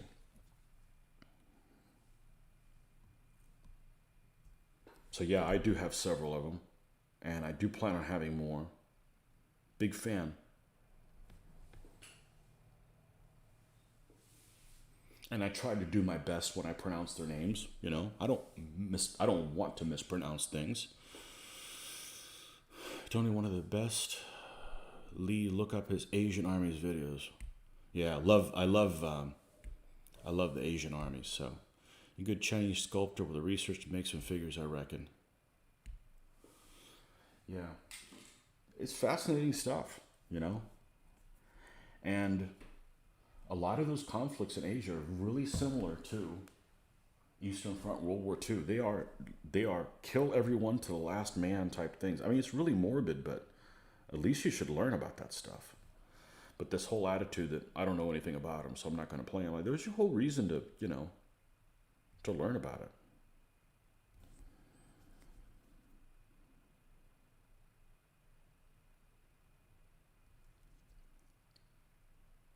Now, this is kind of bright. It's not going to end up being that way. At least that's my intent, is to not be that way. Yeah, I've got a, let's see, my first Asian army. And when I say Asian, I don't mean India. And it's not to downplay India. I just think India's its own thing. Like, I think Persia's kind of its own thing as well. We all know Persia's in Asia. Persian armies aren't Asian armies when you talk about Asia. We're talking about Far East.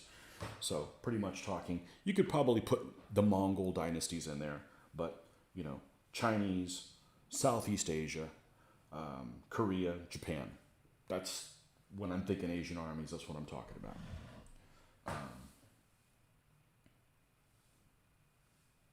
Burma, Thailand, Cambodia, Vietnam, Laotian, that kind of stuff. And I mean, that's what I think when I think of Asian armies. Not to downplay the Indians. I'm just saying they're kind of their own flavor. Armies of India are not like armies of the Han Dynasty. They're extremely dissimilar.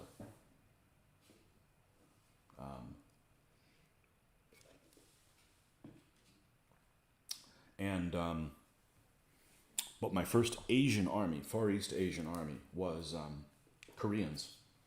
And the reason I picked them is somebody had the figures for them, and they were available. And they looked really freaking cool. And I didn't know anything about them. And it was time to learn. So I did them. And then I did a Tang dynasty, because they fought the Goguryeo Koreans that I had. And I have Sung Chinese. Northern and the southern ones. What else do I have? Terracotta, the Qin dynasty. And I have another one of those armies to do. I just haven't gotten around them. I got enough figures to do 2 armies, so I could do a match pair, but I'm not a huge fan of match pairs for reasons I've mentioned before.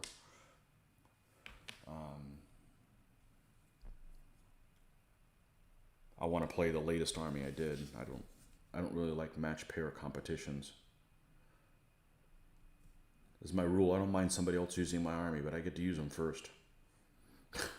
What else? I don't know why I'm drawing a blank. I have many others. Oh, I have a Southern Dynasty, which changed dramatically. It was a shame, because that was like my favorite army ever of all my DBA armies, and they went and changed it dramatically.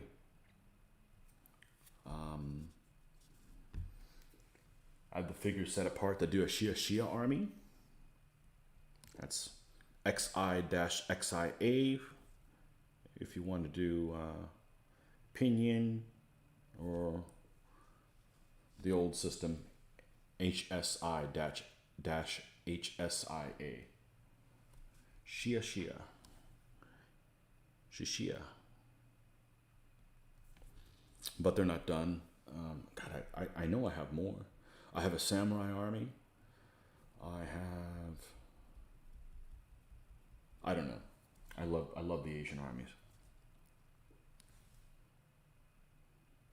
I like the idea that you're probably going to show up with an army that someone else doesn't have.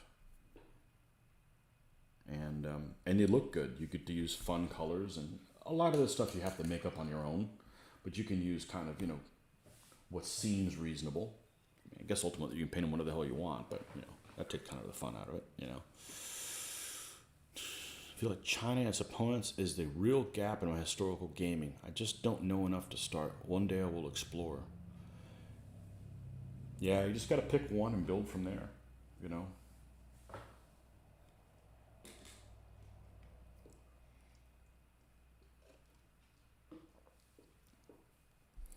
Yeah, I think it's fascinating stuff. People would know more about it if we would all just agree to use the same alphabet.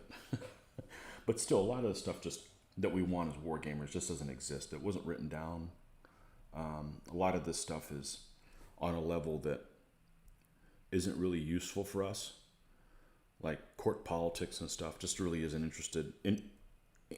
useful from a wargaming standpoint. You know, from the what do the troops look like kind of stuff.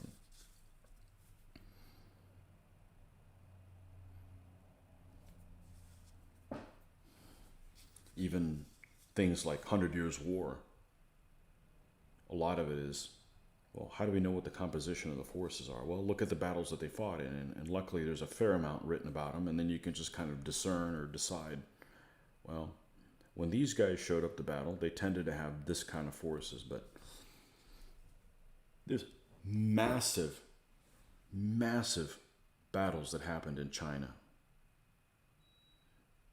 in ancient medieval times that so little is known about. I mean, massive, like Eastern Front type massive fights.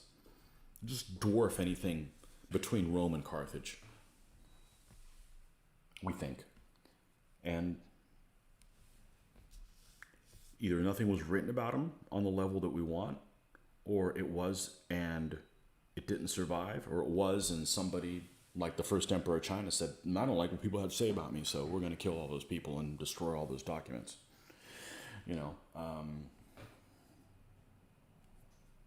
remember when I was mainly a World War II gamer, my complaint was, man, I really wish this picture was in color. You start moving to ancients and medievals, and you're like, man, I wish somebody would have written anything about these people. Much less, you know, what their flags look like, or anything like that. So if you're doing World War II gaming, you're really kind of blessed with a plethora of information that's available. Especially since the fall of the Soviet Union, because a lot of the Soviet archives have opened up. And it's not that whatever the Russians wrote can be taken with a grain of salt as well, because, you know, they're trying to cover their own ass and, you know. But at least it's a different perspective. At least it's a second perspective instead of, you know, just writing what the Germans said and just taking it for the word of mouth, which is what we did growing up. So, but that's all you have. One side of the story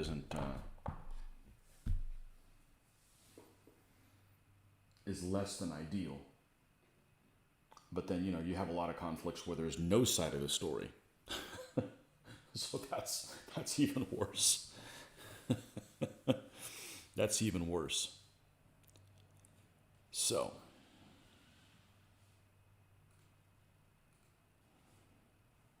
I don't know how the hell I'm on this different page. Let's see how I can do this.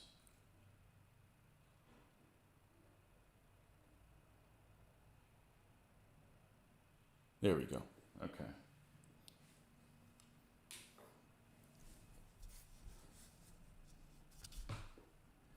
All right. We got one pack that's greenish. Let's highlight it a little bit more, and then we'll move on to something else.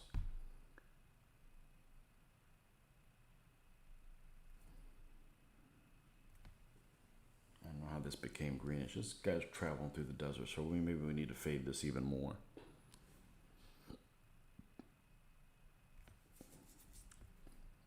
Things get sun damage big time here in Florida, so pretty sure Arabia's a hell of a lot more. And sandblasted. Here we just get blasted by bugs.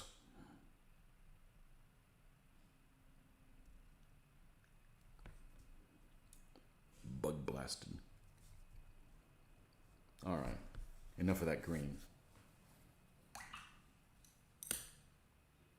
Don't want to make anything too bright. I mean, why would you be spending? We don't have a gray thing.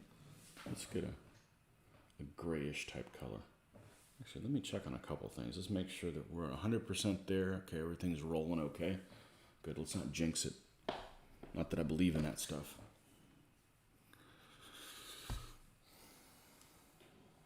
Superstitious gamers. I need That's going to be too close to one of these other ones. Let's get one with a little bit more blue hue in it.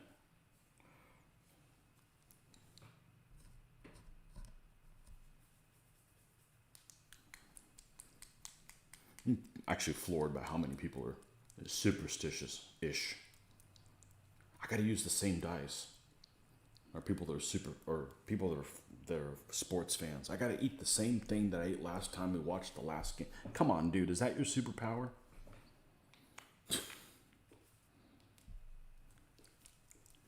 First of all, if you were playing in the game, I could see it maybe. But you're just watching the damn game.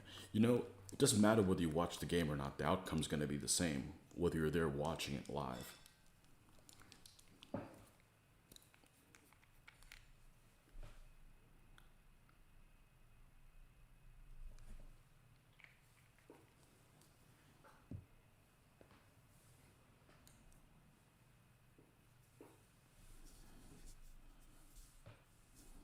All right. This pack deck back here, this speaks to me as being this kind of a gray color. Let's see how that works out.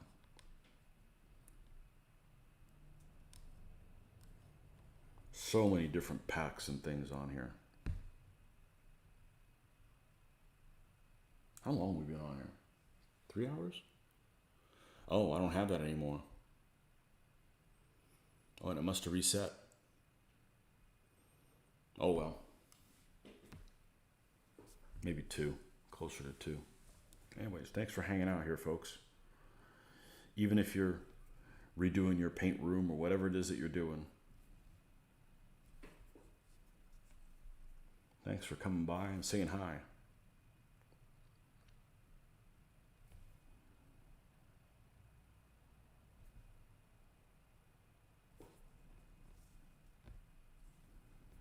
The problems with Asian armies are the same problems with other armies in the West.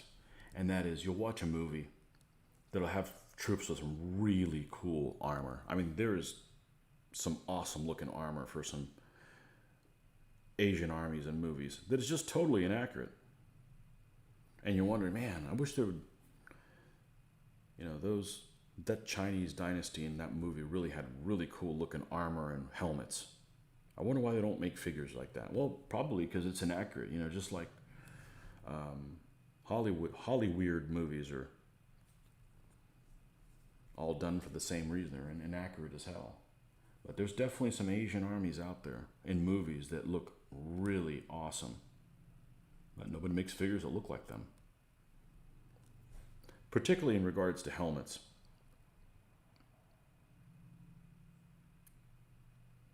I've watched several movies, and I don't remember right now what names they are, but that were Chinese type armies, and it just the troops are just really decked out in stuff that would be a lot of fun to paint and see on the battlefield, but nobody makes figures that even remotely look like that.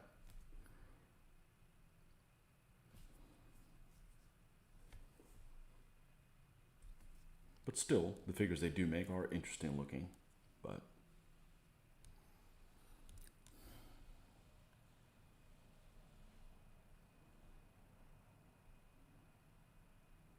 don't learn your history from movies, folks.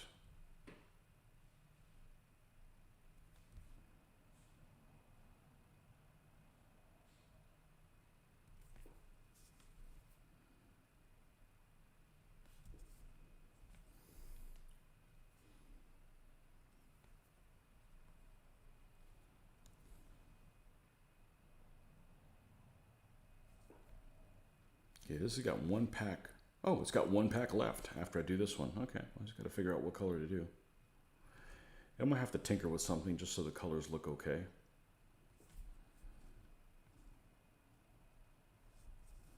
I'm actually going to use the same color. I'm going to lighten it up a little bit more, and I'm going to use this for the tie-ons of this pack next to it to kind of bring it out a little bit. It's a little too drab.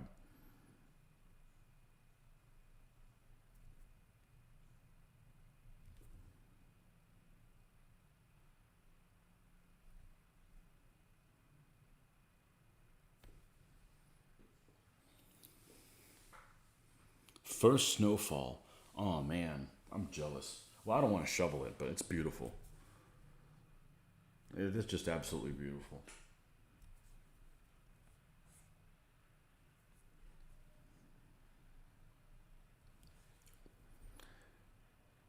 I had to drive a couple years ago. We went on vacation to Colorado, and we'd rented a Jeep, just a Wrangler, and I had an opportunity to drive in snowy conditions. That was interesting.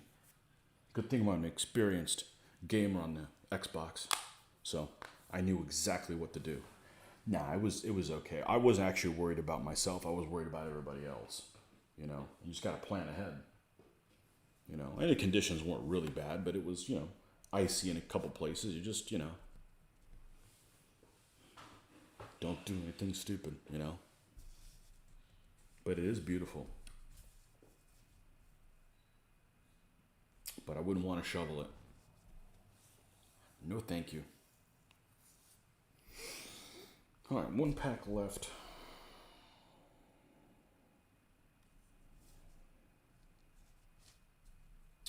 Do I have any semblance of any browns left here? How's this one? Oh, we can bring some life out of that one. Let's just use that one.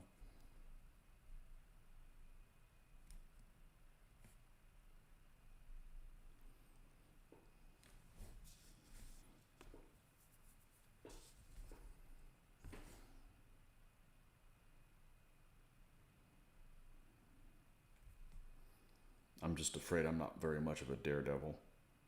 Never have been, and no reason to. You want to do crazy stuff in a vehicle, just play a video game, you know?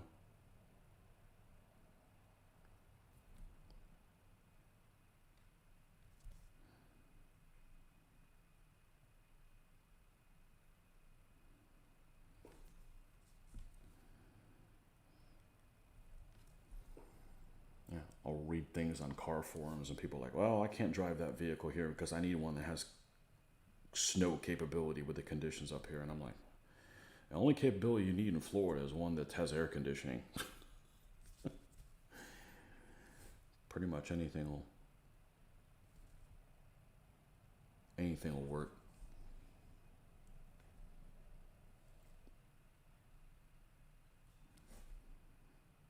My vehicle supposedly can handle snow just fine since it's all-wheel drive, but I don't think it ever will. It's a long ways away from those kind of conditions from me.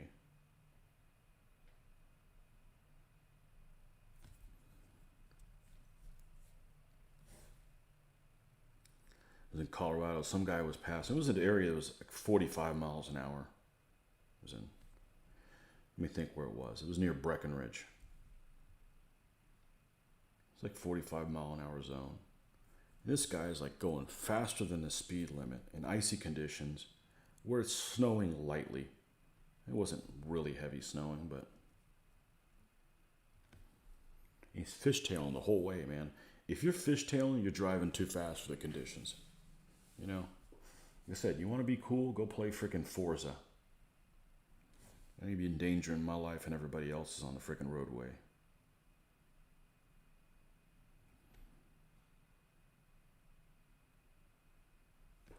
If you're drifting, you're going too fast. Yeah, he's fishtailing the whole way, not slowing down. Like, you're an idiot. Get away from me.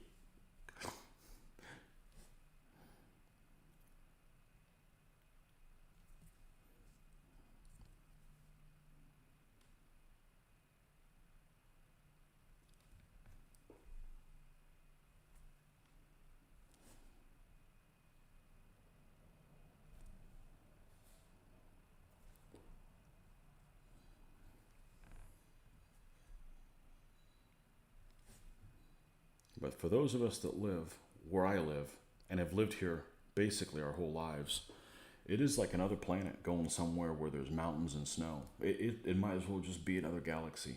It is so alien from what we're used to.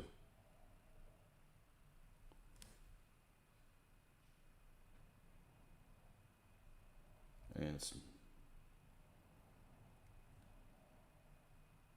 You guys probably take it for granted, but that's just how the human nature is. You know, you just, another palm tree, you know. I see palm trees all the time, so it's not a big deal. But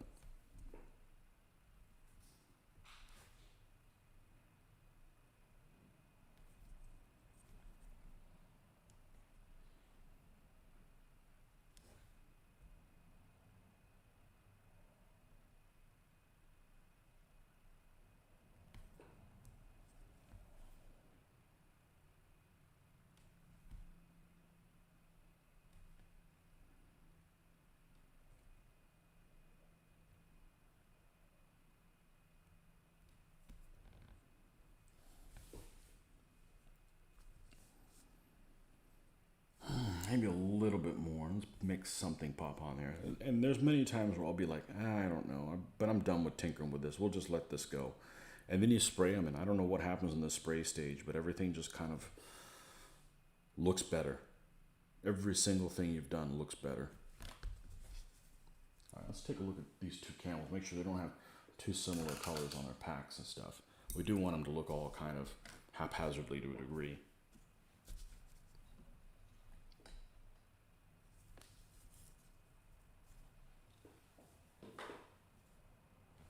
Okay.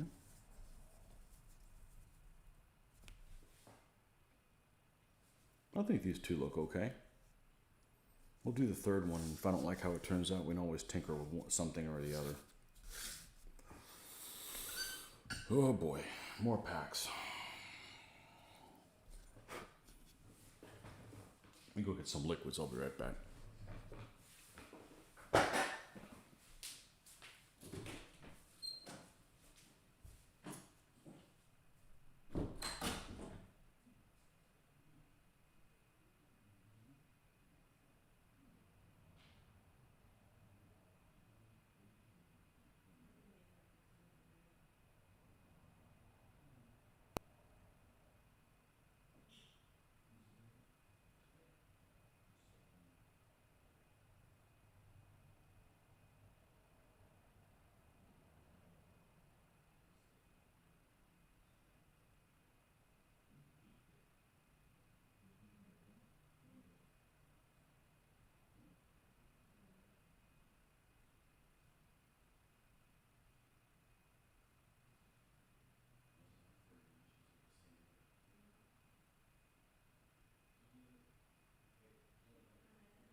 All right. Hand paint priming 48 horse with half as many riders for my French trains with black deco art paint and Liquitex matte medium on campaign game miniatures French limber teams. That's a lot of the same. Wow. Hopefully you have a set of rules that allow for all those wagon trains, because a lot of the things they'll make miniatures for something, and then you never use them in the game. I mean, I guess ultimately, if you kind of like the diorama type thing, it's not that big of a deal, but it's nice for everything that you make a miniature for to really to serve a purpose. I know there was something, I don't play Flames of War, but there was something that some Flames of War players were telling me, well, several years ago now. They made, I guess, a new version of Flames of War, and they got rid of, like, the artillery. They got rid of something that was in the game that everybody had figures for, and they were bummed out about that. So hopefully whatever rule set you're using does incorporate all those cool things you're painting and putting together. So you're not just doing them just for yucks, you know. Marco, welcome. Welcome, Texas.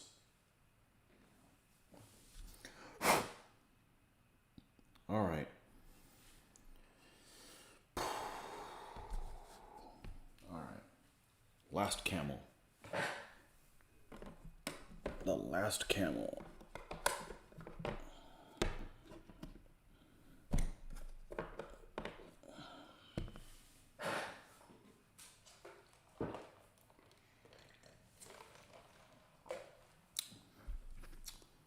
Marco Polo. I know, you're tired of hearing that. Everybody's tired of hearing that.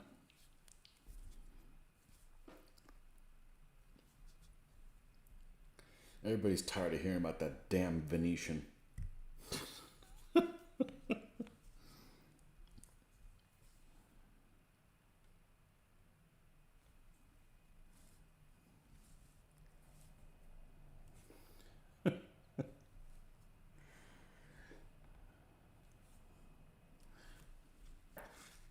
Venetian is giving the Greeks a bad name, right?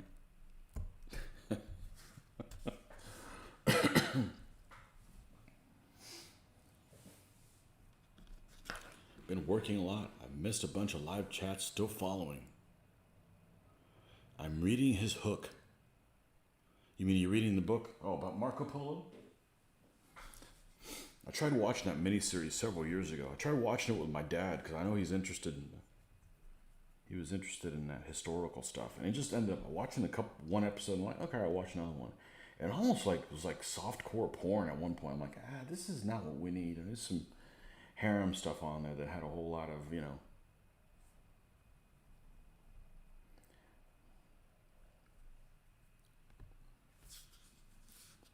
not exactly something I want to be watching with my dad, you know, so.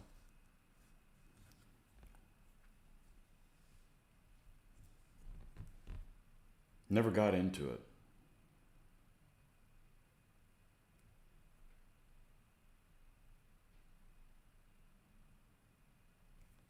That's the story of my life, though. I'll start watching something, and 3 or 4 episodes in, I'm like, yeah, I'm done with this. Move on to something else. We just have too many options now. Too many options. If something doesn't turn out to be awesome, just move on to something else. There's very limited time where I feel like I can sit down and watch something anyways. I can't watch it while I'm painting. Can't watch it while you're driving.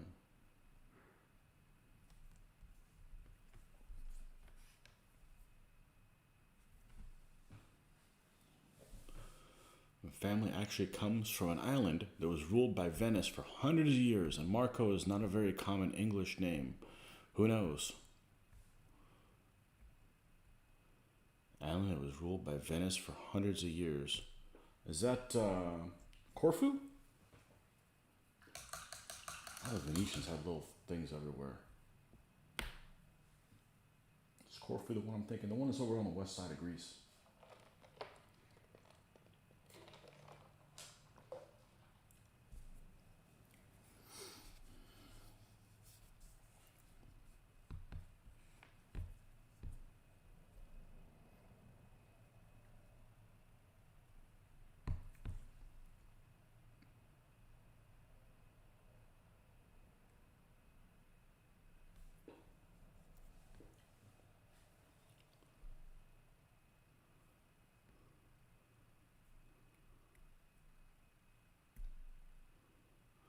You're tired. You just woke up. Go back to bed.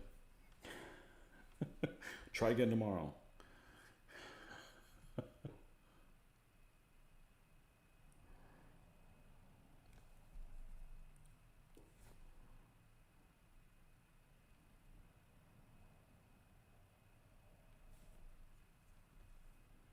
Crap, now you don't want me to look at a map. Corfu, Kefalonia, that's the other one. Is it the same island? I know they're right next to each other. I don't know. I love maps, but man, I just, you don't study stuff, you just forget things. And if I was playing some kind of Peloponnesian War game or whatever, I'd be more on the ball. I know more than most, so that's good enough.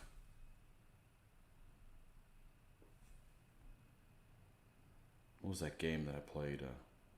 Assassin's Creed Odyssey. It's just full of BS crap, but there's some beautiful places in that.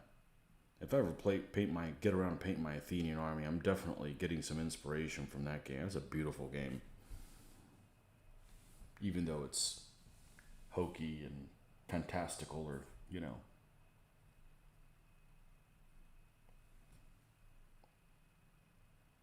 it's definitely a. You play that, you definitely want to visit Greece.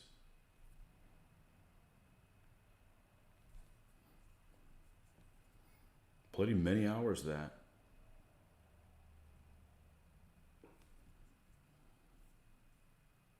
Get inspiration to maybe paint some Greek temples and the colors that they may have used. One person's opinion or a group of people's opinions of what the colors may have been. Give you some inspiration, ideas maybe.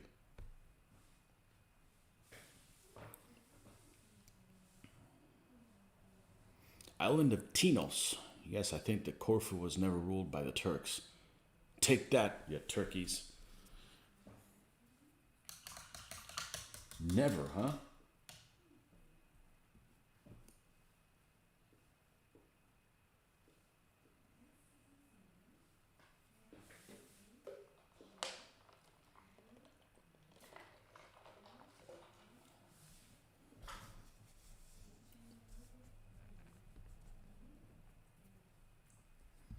I love my Turkish army, but it's kind of bittersweet. I want them to win games, but when my Turks don't take over the world, I think it's a good thing.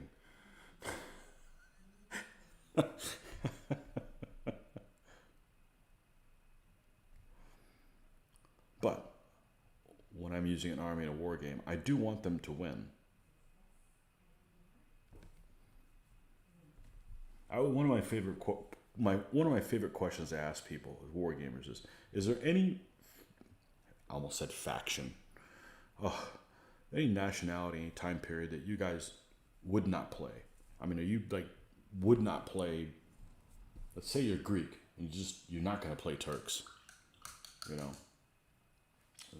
I'll play anybody. I don't have a problem with it. I'll try to win with whoever it is, regardless of how I feel about them in real life.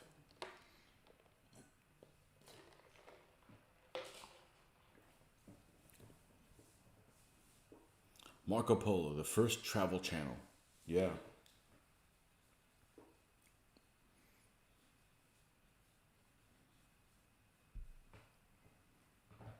Yeah.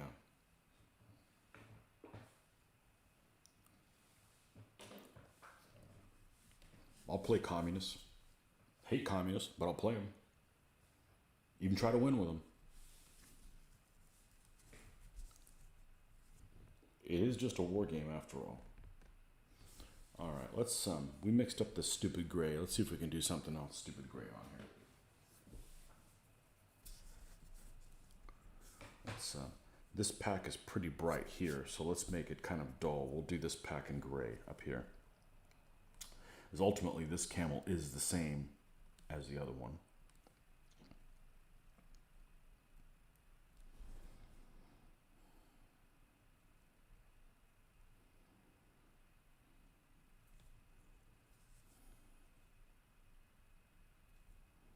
Yeah, I got no problem playing anybody in the game.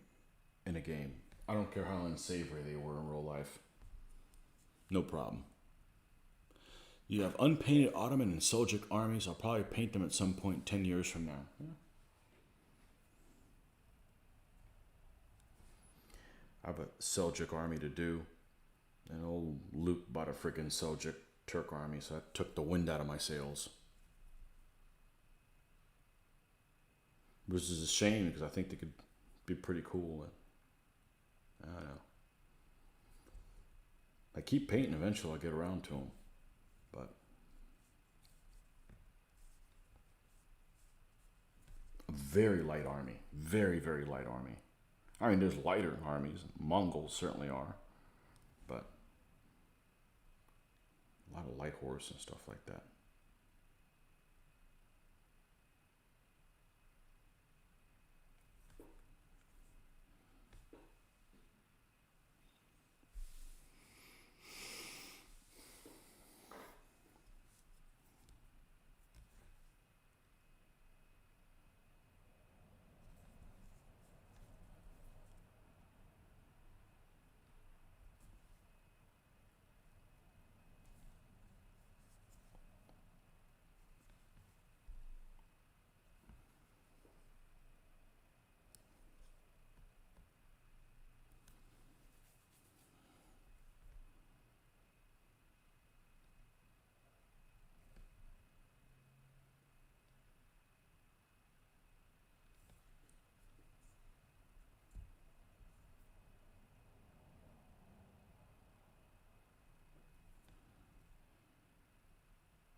So after we're done with this camel, we'll go spray these guys.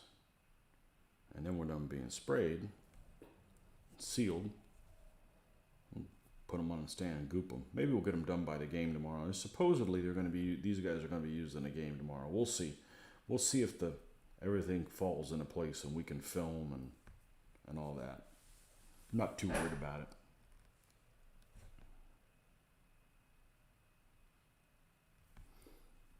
Didn't game last week. Busy doing other stuff. It's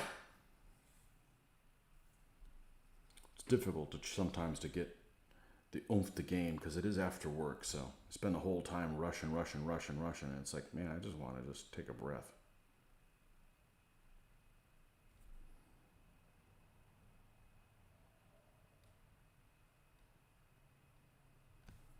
We'll see how it pans out.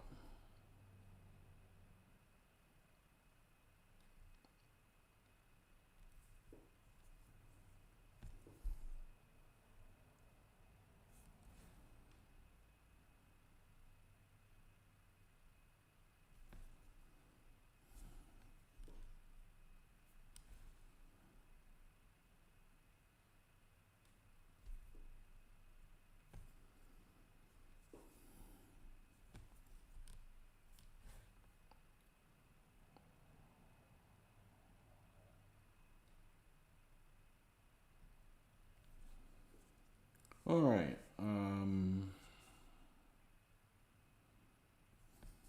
Other packs. Let's use the same green, but we're going to tinker with it.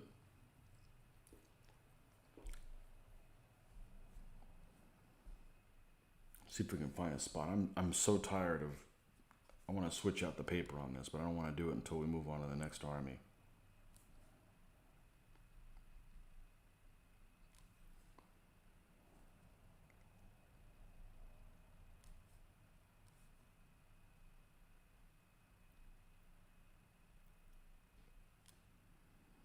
No, I think it's going to be too. I think that's going to be too similar. Even if I.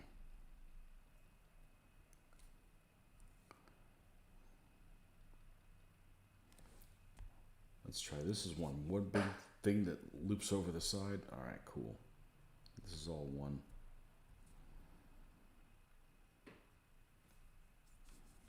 One big piece. Sometimes you got to figure out what stuff is when you get ready to paint it. You're like, man, I thought that ended there, but it looks like it continued past his sleeve, or occasionally you'll come up with stuff like that. You think you're painting A, and you end up painting B.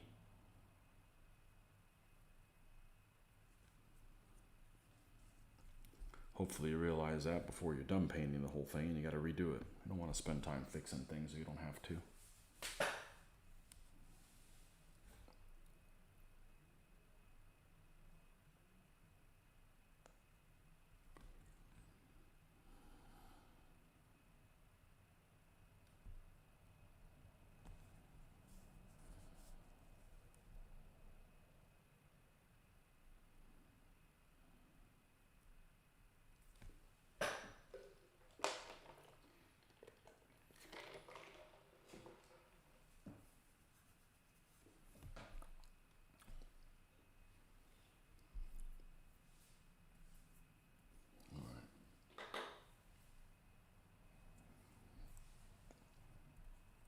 Now, let's add a white to this.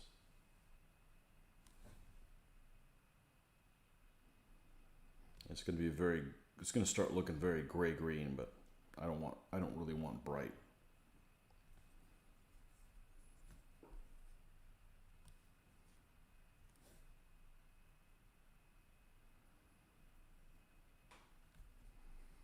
You know, I'm not carrying equipment for the carnival.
Yeah, lighten it up a little bit more.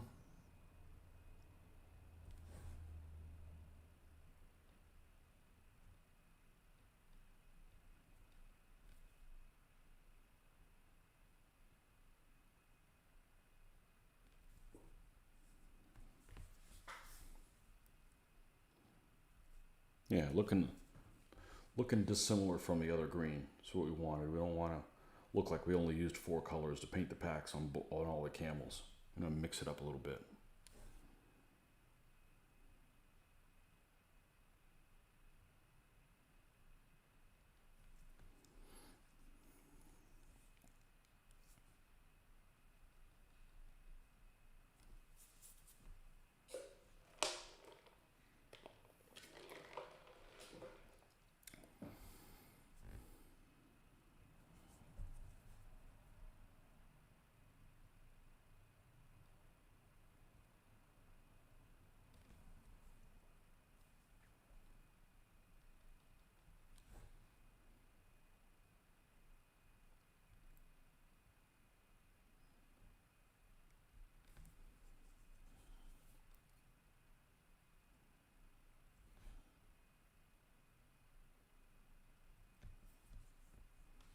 Okay.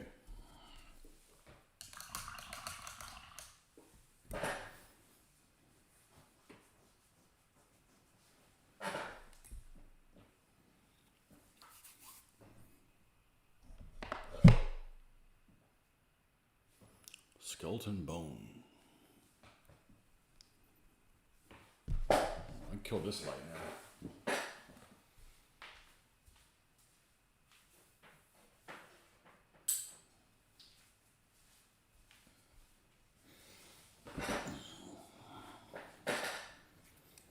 Why have fake light if you can have natural light?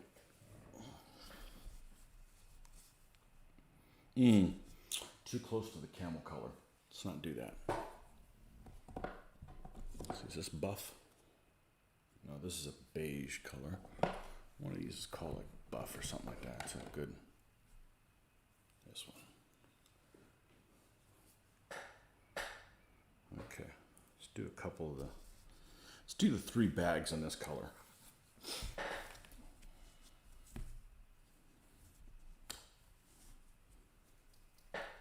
Bags of holding. Holding what? Oh.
Okay, there's one.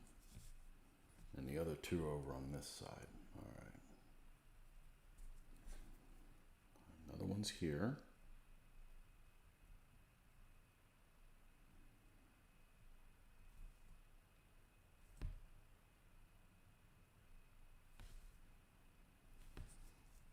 And the 3rd one's back here.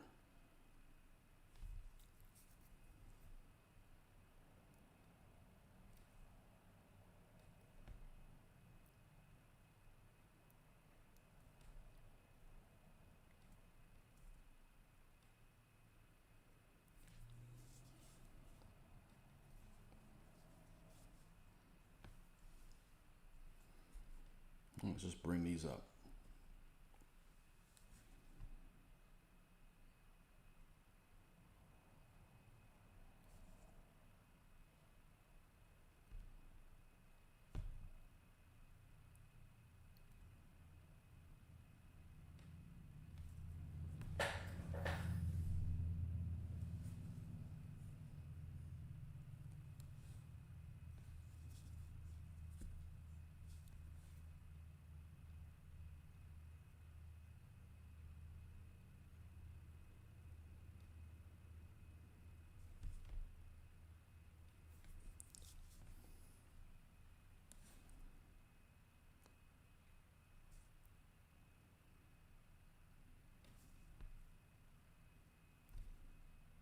Let's add more of this core color in here.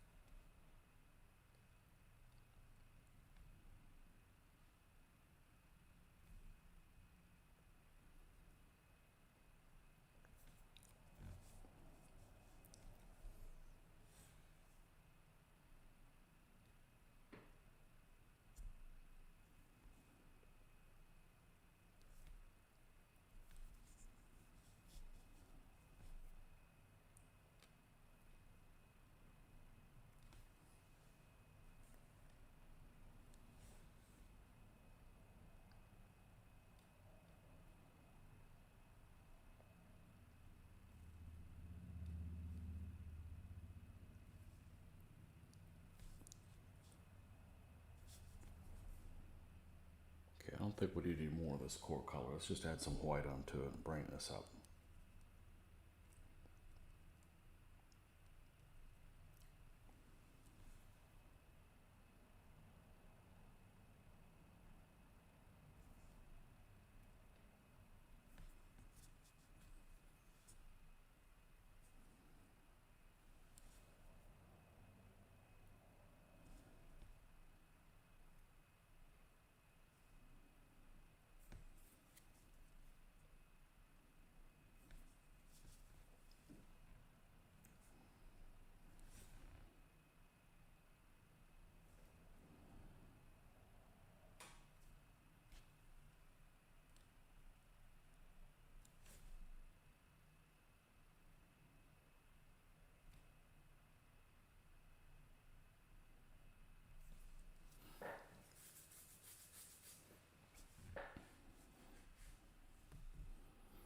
After we're done with this, we got 2 little packs to do and we should be done. Take a look and see if anything needs a little bit more color. Make them pop. If not, guys should be done for the sprayer.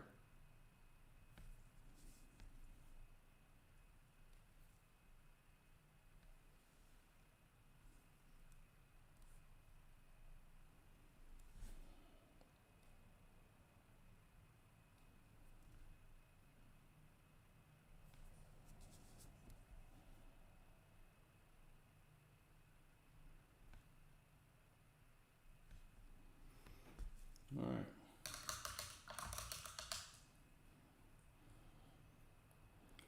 We're gonna add a little bit of color. We're gonna make this little, we're gonna pretend this is a rug and we're gonna paint it red. Back here in the corner.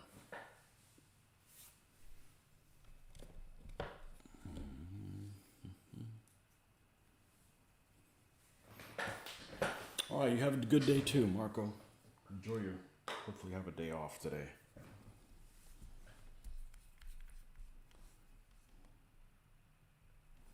Let's get some red on here.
Not much.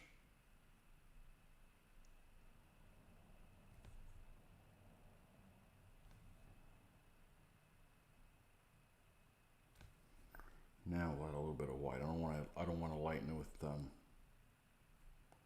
with the yellow.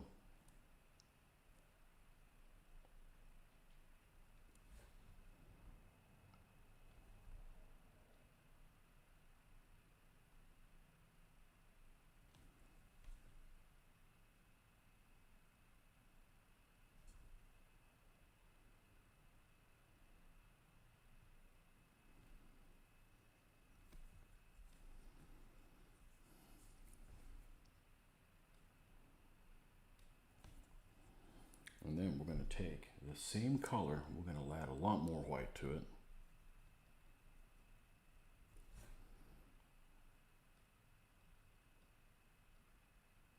We're going to paint these tie downs around it.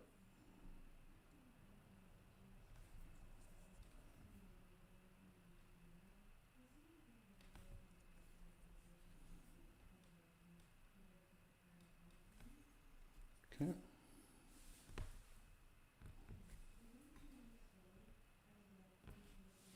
One pack.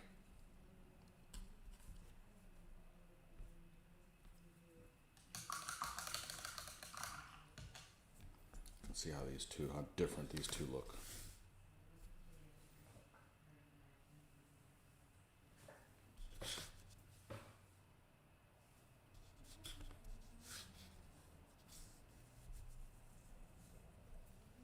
Let's just use black and white. make this a gray, and pretty neutral gray.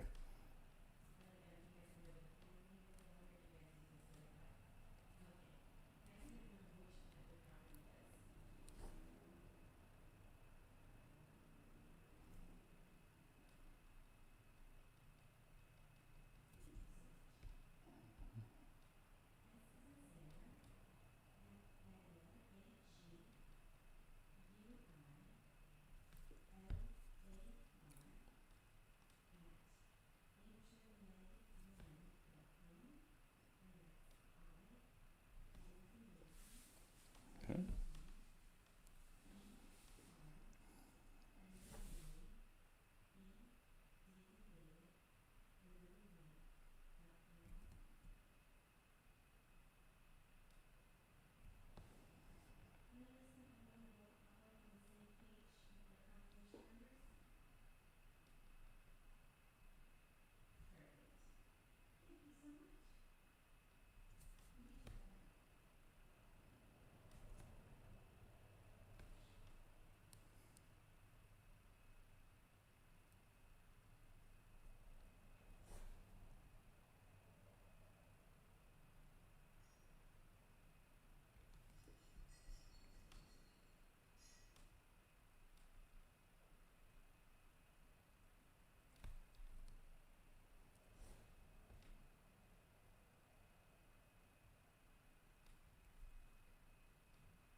All right, let's see what we're looking like now.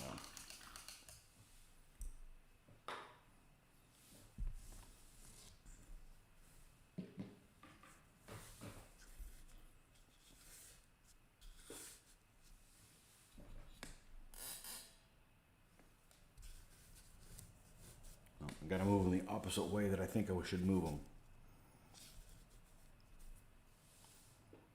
Okay.